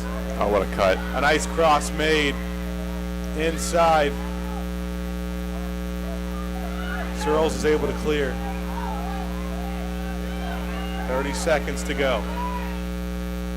Looking inside once again, Jana Searles is there. Nice defense from her. Main getting it to Curl. There's no one Curl open there. towards center circle. And with 10 seconds to go now, doesn't look like either team's going to have any opportunity. And We got overtime for the second straight soccer game. We got overtime. Formation for the playoffs. We're heading to overtime. We're going to get two periods of 15 minutes. If we're sudden death, and if we're tied after those 2 periods, we're getting penalty kicks. We're going to take a quick break. Here from Hamilton High School, after regulation, Mason 2, Seton 2. If it still remains tied,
Welcome back in to Hamilton High School.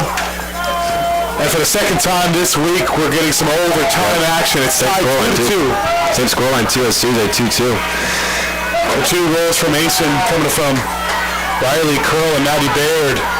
For the Saints, both coming from Caitlin Hunt. Yep, Caitlin Hunt. And she went down with an injury. Unfortunate for her.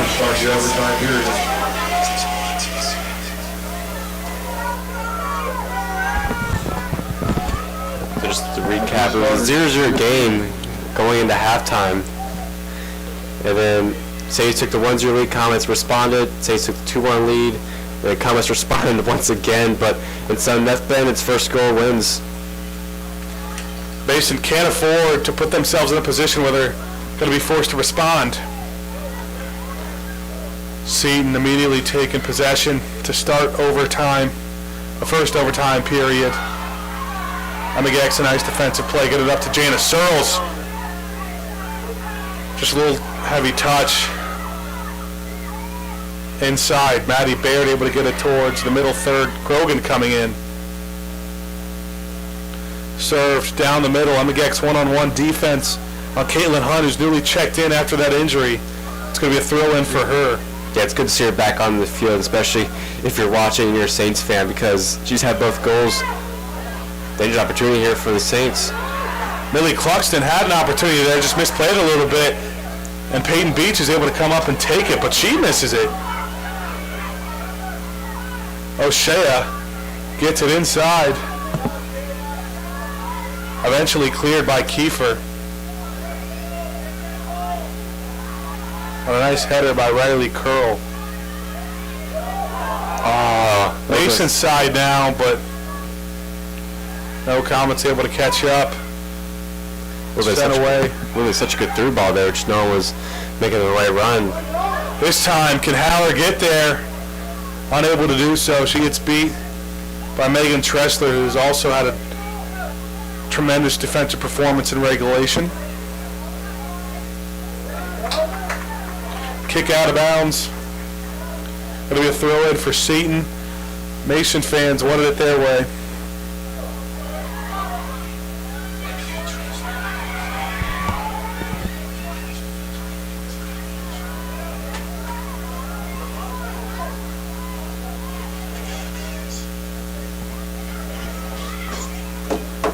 Clear towards the middle third. 12:44 to go in the first overtime period. It is sudden death. Shannon Krogan coming up to defend, and a nice play, Maddie Baird. Mason's got numbers now. At least Haller not able to control. Oh. And an injured Comet, I believe that's going to be Maddie Baird. Yeah. Yeah, I think she kind of just extended her leg there on a pass. And just like Haller, who last year had an injury, after getting another injury, Maddie Baird going to be forced to come off the field. Yeah, she's in a lot of discomfort, so she'll get subbed out here. We'll see who could be coming in. Sarah Morris, the senior, to check in for the Comets. Hopefully, Baird can get taken care of. But she's one of the goal scorers today for the Comets, and you hope you can have her in overtime. Yep. A free kick for Mason. Sarah Morris serves it across the middle, just a little too heavy on that one. That'll be booted away by Riley Tarvin. Mason, opportunity now. At least Haller trying to get physical. There's a whistle. I didn't say she was too physical. Yeah, I think a little too hands in the back there. Just a little too much contact there from Haller.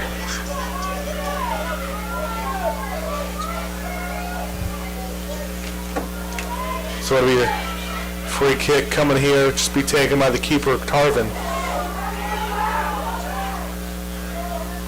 Yeah, on that foul by Haller, it's really just not necessarily the contact, it's just when you put those two hands on the back like that, it's an easy call for the official.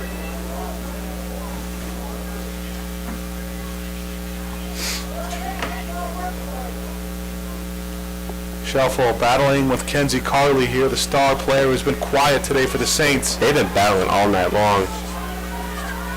A really nice job for only a junior like Ainsley Shelfel to step up against Carly. Curl finds Haller downfield. Haller's got her opportunities all night. But another great play made by Hope Isengale. This one's cleared for a Seton throw-in. 10:47 to go here. Not a lot of action yet in the first overtime period. Serving across the middle is Shannon Ott. Misplayed by Gex. She's eventually able to get there to Krogan. Yeah, she did really well to read that one. Krogan taking her time, looking across to Elise Haller. She's through. Elise Haller winning the foot race. She's got it. And just a little too far to the left. Haller wanted a foul. The official not giving it to her. Haller's not going to be one to stay up and complain. That was just and argue with the ref. That will play on. Yeah, that was just an amazing ball. I think that was either Searles or Krogan that played that through to Haller, won the foot race like you said, and just put that just wide to the left. I for one thought that was game, set, match. The comments were moving on, but just went wide. So Harvin's going to take her time on this goal kick. Looks like Baird's coming back in as well. Good sign from Mason, the junior Maddie Baird. 9:40 to go. Krogan dancing across the middle now, a nice move. Over on the right side, she's got Gex to her right. And she takes a stumble, no call. Looked like there was some contact there. Mason fans aren't happy. Yeah, I thought that one could definitely been a foul. And the pace has changed here, going Seton's way. A whistle, and I think it's going to be an offside call on the Saints.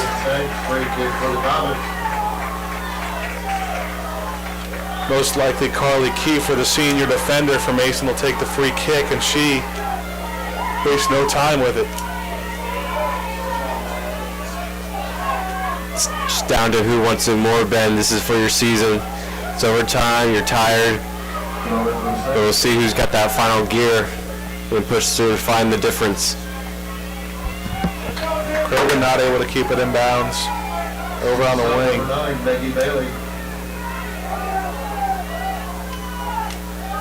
Maggie Bailey coming in now as an overtime substitution for the Saints.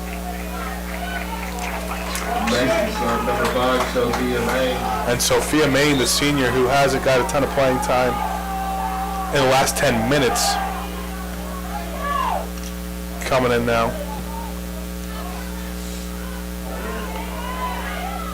Under 8 minutes to go here from Hamilton High School. Jana Searles led Maine just a little too much. Tarvin will boot it away. What a touch there. Seton's got an opportunity now. Emma Gex is there, and she's been there all night. Yeah. Emma Gex has been huge for this Comet defense. Comet's defense has definitely shown up. Despite giving up 2 goals, been kind of 2 unlucky goals. Definitely, especially the second one with the slippery ball, wet conditions, off the hands of Annalise Knight.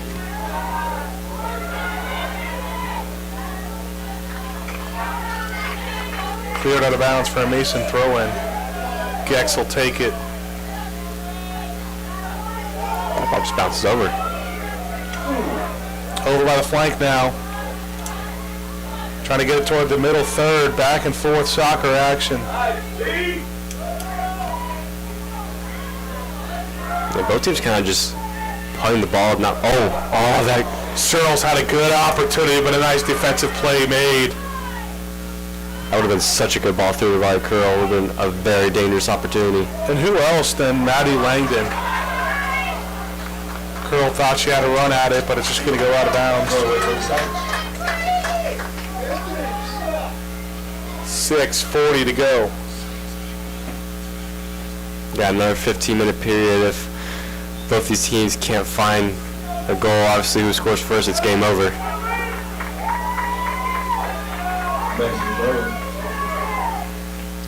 Sudden death, golden goal, the first overtime period.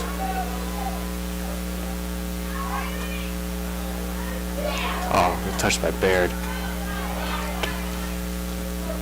Towards the middle third, trying to get it up for Riley Curl. Looks like she might be cramping a little bit now.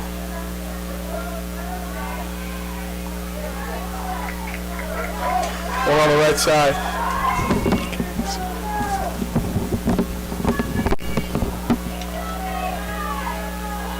Towards the center. Tori Hopton trying to control. We haven't seen a lot of her tonight. She's just been once again a defensive rock for that Comets team in that defensive midfield position, putting out wildfires. And you see it, the players now, they're starting to cramp a little bit. They're starting to get really, really tired. You saw that from Riley Curl. Had that cross, that head up, and now she's going to get subbed out here for Haller. Riley Curl coming out of the game. Like I said, Elise Haller checking in.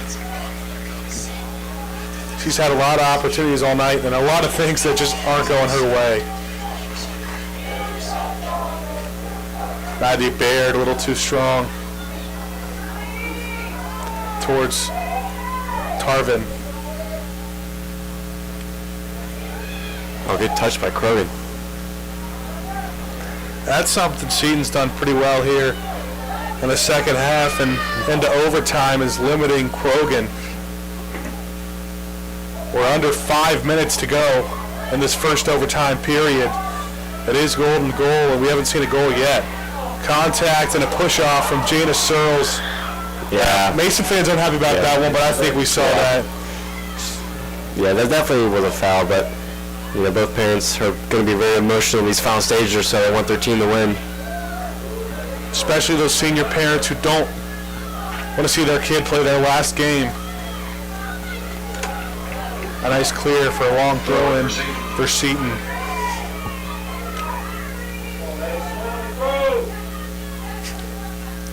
Mason trying to win the throw-in initial header from Elise Haller. Being chased down by Sophia Main. Tracking it down towards the right wing. She has it and gonna let it go for a throw-in towards the right corner on Mason's side. Elise Haller's gonna take it. And with 3:48 left to go, this could be the best opportunity Mason could get. But a nice job by Seton to get the first touch from the throw-in. Yeah, both teams kind of trading opportunities here late, but Comets definitely have had the better opportunities in these final 15 minutes. I think with the momentum, that second goal. Seton now getting into their attacking third. Mason's defense been solid all night. Getting another clear. But it's still alive for Seton. Elise Haller trying to play a little more physical. Hopton clears it. Trying to get it towards the middle third. And OHSAA now across was just a little too heavy, and a nice play from Carly Kiefer. It's going to be taken by Annalise Knight. With 2:43 to go, we're under 3 minutes in the first overtime period. Man can't touch this. She's going to be offside. She keeps it. That's a foul. A lot of contact. There's a whistle. Is it a foul? That's a foul. That's a very good opportunity for the Comets. It's a good spot. A really good spot. For a free kick for the Comets. At 2:20 left. And this first extra time period, this could be the decider when you have... I stood corrected when I was talking about that throw and being the best opportunity for Mason. This definitely is. When you have free kick specialists like Maddie Baird and Jana Searles standing over it. The junior and the senior will stand back, the wall backing up for Seton. 2 minutes remaining. Just outside the 18. Baird takes it herself off the wall, and Seton clears. Baird had a couple of opportunities there. She just didn't want the blast side over the bar, so she tried for the low shot, just went right into the wall. Mason tried to keep it to their attacking third. They got Haller now. Goes over to Searles. Searles with a heavy touch. And another one that looked like would have been a good opportunity. The flag was up for offside by the linesman anyway, but the ref did not see it. I think that's why you heard some of the parents' cheers. Mason and Baird able to win another one. Off the foot of Baird, and it'll be a throw-in. Deep in Seton's defending third. with 1:10 to go. We're approaching a minute left in the first overtime period. Haller takes a stumble. 1 minute. Rachel Ginn keeping it alive. Trying to get it downfield. Ainsley Shalfall to Searles. A nice cross by Searles. She's onside. Sophia No. Excuse me, the call. And Krogan once again will be called for offside. This one's a little more questionable than the ones before. I mean, I guess the ref might say she came from an offside position and then went, but no, I think that time she's onside. But I think she's been called offside probably about 10 times in this game. She's had a frustrating game, and it's not a lot of things that aren't necessarily her fault. She's given herself a lot of good opportunities. 30 seconds to go. Haller not able to stay on her feet. A nice cross from Shannon Krogan, but the defense from Seton's there. Sophia Main now playing two-man action with Krogan. 10 seconds. Gex's cross, trying to find Haller. 5, 4. I don't think Mason's going to be able to get one last shot off. 1. So we're going to head to a second overtime period at the end of the first. We have a 2-minute intermission. 2-2 is the score between Mason and Seton, and the only thing standing between us and PKs is another 15-minute golden goal overtime period. We'll be back for a quick break. Still don't have a winner after the second 15. We will go to a shootout.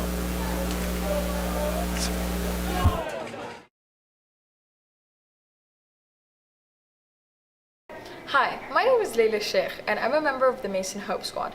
Hope Squad is a peer-to-peer suicide prevention and mental health awareness program here at MHS and at the Mason Middle School. We have over 50 Hope Squad members ranging across all 4 grades. We spread our awareness through social media posts on our Instagram and Twitter, as well as flyers throughout the school and just speaking to peers throughout the year. Something we did recently was hang up our See Something, Say Something posters in every classroom, so resources are readily available for you, friends, and teachers alike. If you or anyone you know need any type of support, please reach out to anyone wearing Hope Squad pins, shirts, and or just gear in general, and we would be willing to help and support anyone who's in need. Thank you so much.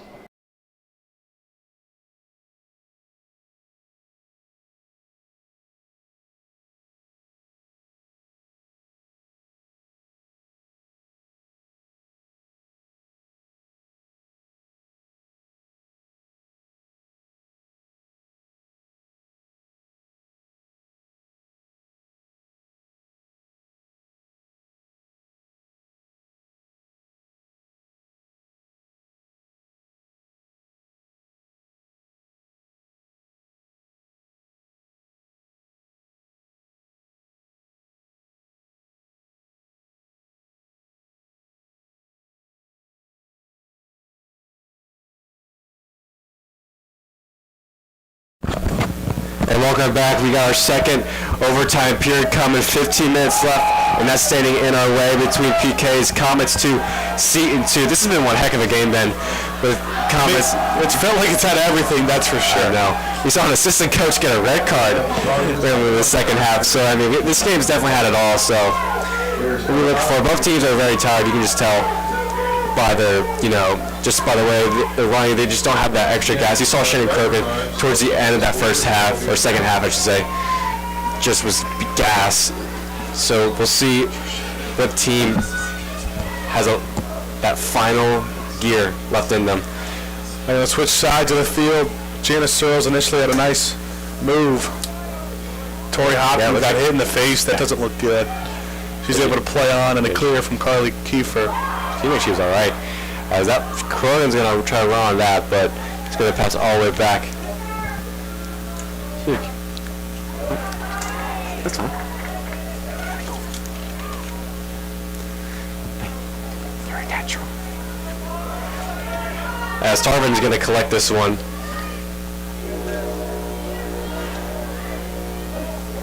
Oh, that one's going to bounce. As Carly has their Gex go clear it up. Maine's going to have a through ball opportunity here. Every last bit of speed on that. Langdon wanted a foul. Barry wanted a foul. But this ball through is Alice Knight. It's going to pounce through. Oh, I want PKs. Yeah, it could have been a good opportunity for Seton. Annalise Knight hasn't been tested a lot in the second half or in the first overtime period. I would say after they got their second goal, they haven't had much. Nice little flick there by Krogan. And once again, pass back. We're just seeing that a lot. Just a lot of pass back to keep a lot of long ball action. Both teams just really tired, trying to find that last gasp. Good ball there by Baird. We're going to try to keep it in. I think they're calling for offsides again. Not really sure about that one. Mason fans aren't happy about that one. Krogan. Yeah, You said they have a 10. That might be 11 on Shannon Krogan. I wish we had a stat keeper because it would be very interesting to see. Once again, it's nothing to really fault her for. No. She's been playing hard all game, and our key for Mason was to get her going, but Mason's done a nice job. Krogan's been quiet, but Mason's done a nice job. Top. Carly's offsides. Lucky there for the Comets. She did miss-hit that one, but it was a very good opportunity there for the Saints. So now, got 12:40 left for both teams. They got to go, unless we go to PKs. And I can't remember last time this girls team went to PKs. It had to be, I think, maybe my sophomore year back in 2019 when they beat Loveland in a PK shootout. It's been a long time since this Comets team has gone to a PK shootout. PKs are a lot of fun, and it's very 50-50 in PKs. It's not always the better team wins those.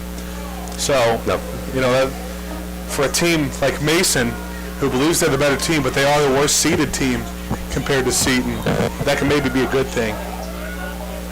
Searle's able to win that. Headed down. Generally speaking, the worst seeded team benefits more from PKs. With this Mason team, at least tonight, does not feel like the worst seeded team. No. And I mean, both their goals have been unlucky too, so, but this team's just been resilient and they've been able to fight back. But they still have 11:45 left to get a goal and not concede.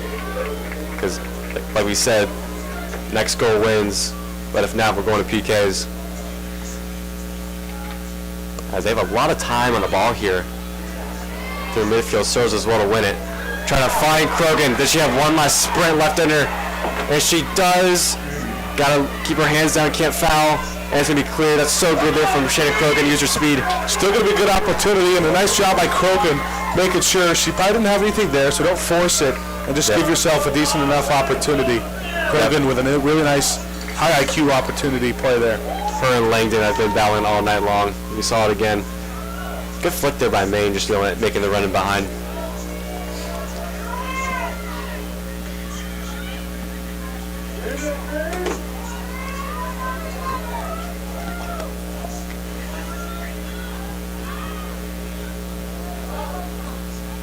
As Beach has to be careful there. She loses possession of the ball. That's Ava Gowan gonna cross this one. Takes a block off of Beach. I think the Saints parents wanted a handball call, man. I'm not really sure what they're complaining about. Forearms were up there. I'm not sure. I'm not too sure if that was enough, but it will be a corner for Seton. This is going to be Carly on this corner. Corners and set pieces have given Mason trouble, but we'll see what Seton can do. Ball's low and cleared by Baird. Nice defensive play by Baird. The forward for the Comets. And it's going to force Tarvin to come way up. As Ott's going to bring this one down off of Gex. Here's Shannon Ott. Ott's going to put a cross. It's a good one to Gowan. Ooh. She couldn't bring that down, trying to keep it in play. She can't. Be a goal kick for the Comets. Another play that was very fortunate for the Comets. That Glenn just misread it. And with under 10 minutes to go here, about 9:30 is when the substitution for Mason. Janie Davies going to check in. We haven't seen her in a while. Yeah, she didn't play at all that first period of overtime. We haven't seen Riley Curl either because she had to go off. Oh no, we are seeing her. She is back up in that right wing spot. So a couple subs for the Comets. At least Howler is on the touchline. Another nice job by Shannon Krogan to save that one. Yeah, if there's going to be a goal in this game, it's definitely going to be from a broken play or play from a long ball or a set piece opportunity because both teams look very gassed right now. As this ball on to Carly, not the tallest of players, but she does well to bring that one down. Bounces over the head of Gex. Also get on this one. Amazing defending there by Gex, and able to get a goal kick off of that as well. Emma Gex, we can't say enough about her tonight. There's been so many opportunities that Seton could have found a pocket, but Gex has been there. And it's just her doing extra. I know. For Mason's defense. Has really kept him in this game. I mean, on that opportunity, she could overcommit, and then she was able to get around Gex and maybe with a shot, but she does well. She didn't overcommit. She stayed composed and was able to do well there. As Bear does well to win that, just doesn't have enough energy to keep the ball. Nice little 1-2, and just too much there by Cluxton. As now we have 8 minutes left in the second overtime period. Unless if your team can get a goal, we can get PKs. Kiefer, like always, taking a goal kick for Mason. As Baird trying to find Krogan. But to bring that one down cleanly was Langdon. Another good touch. Over here, and that's O'Shea. O'Shea keeps going. And Gex trying to see it out.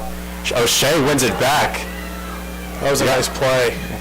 Keep that ball in bounds. Tori hopped down. Be careful there. A little bit too much short. That could have been a penalty or a free kick in a very, very, very good position.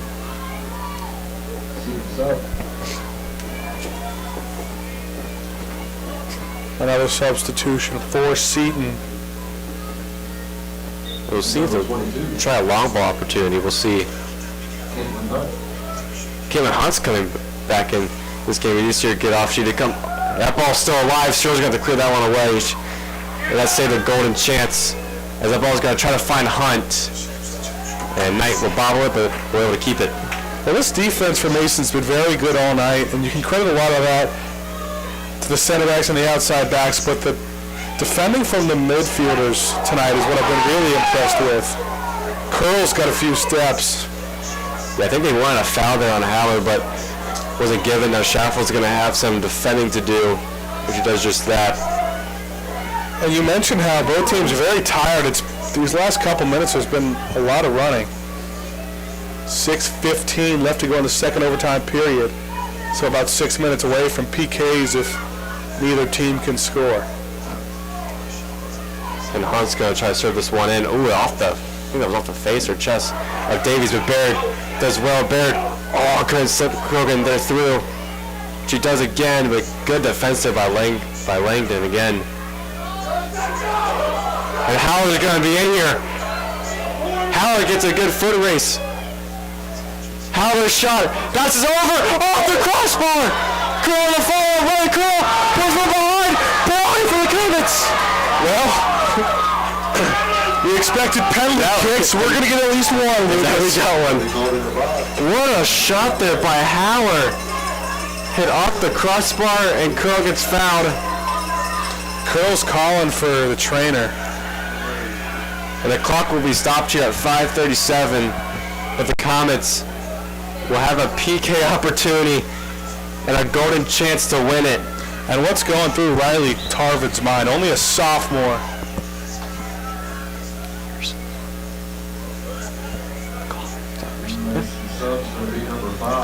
So Curl gonna have a tough time getting off the field. Something in her shin. Be Carly Kiefer taking it. Wow. The center back taking the PK. Carly Kiefer to take the penalty kick for Mason. As Curl's going to get far enough off the field.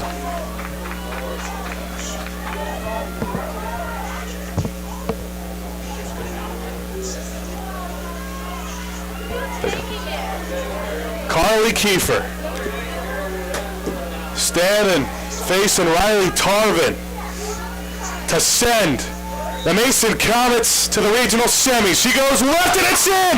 The Mason Comets defeat the Seton Saints and will head to the regional semis. They're the district champions. Carly Kiefer, excuse me. What a pen. What a pen, Ben. And the second overtime period. Bottom left. And look how happy they are. What a game. took them 105 minutes. But they finally... That's good math, Lucas. Carly Kiefer, the center back, who has put in such a good shift all season long. You don't ever get to see her subbed out. Just such a good leader and player for this Comets team. She gets the game-winning PK. And the Mason Comets, like you said, are district champs and are going to the regional semifinals for the second year in a row. How fitting for her first goal of the season of her senior year when it matters the most. Carly Kiefer, star defender. She had an uncharacteristic yellow card in the second half, but she's able to put one into the bottom left corner, just out of the reach of Riley Tarvin. And the Mason Comets are on a course for a rematch against the Seton Elks defeat the Milford Eagles. So for the second year in a row, we're going to see regional semis with the Comets and the Elks. Of course, we'll be here next Tuesday to bring you all the action from that one.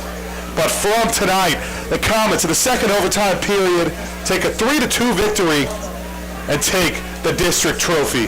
I'm Ben Haller. I've been Ben Haller alongside Lucas Claymire all night. Thank you.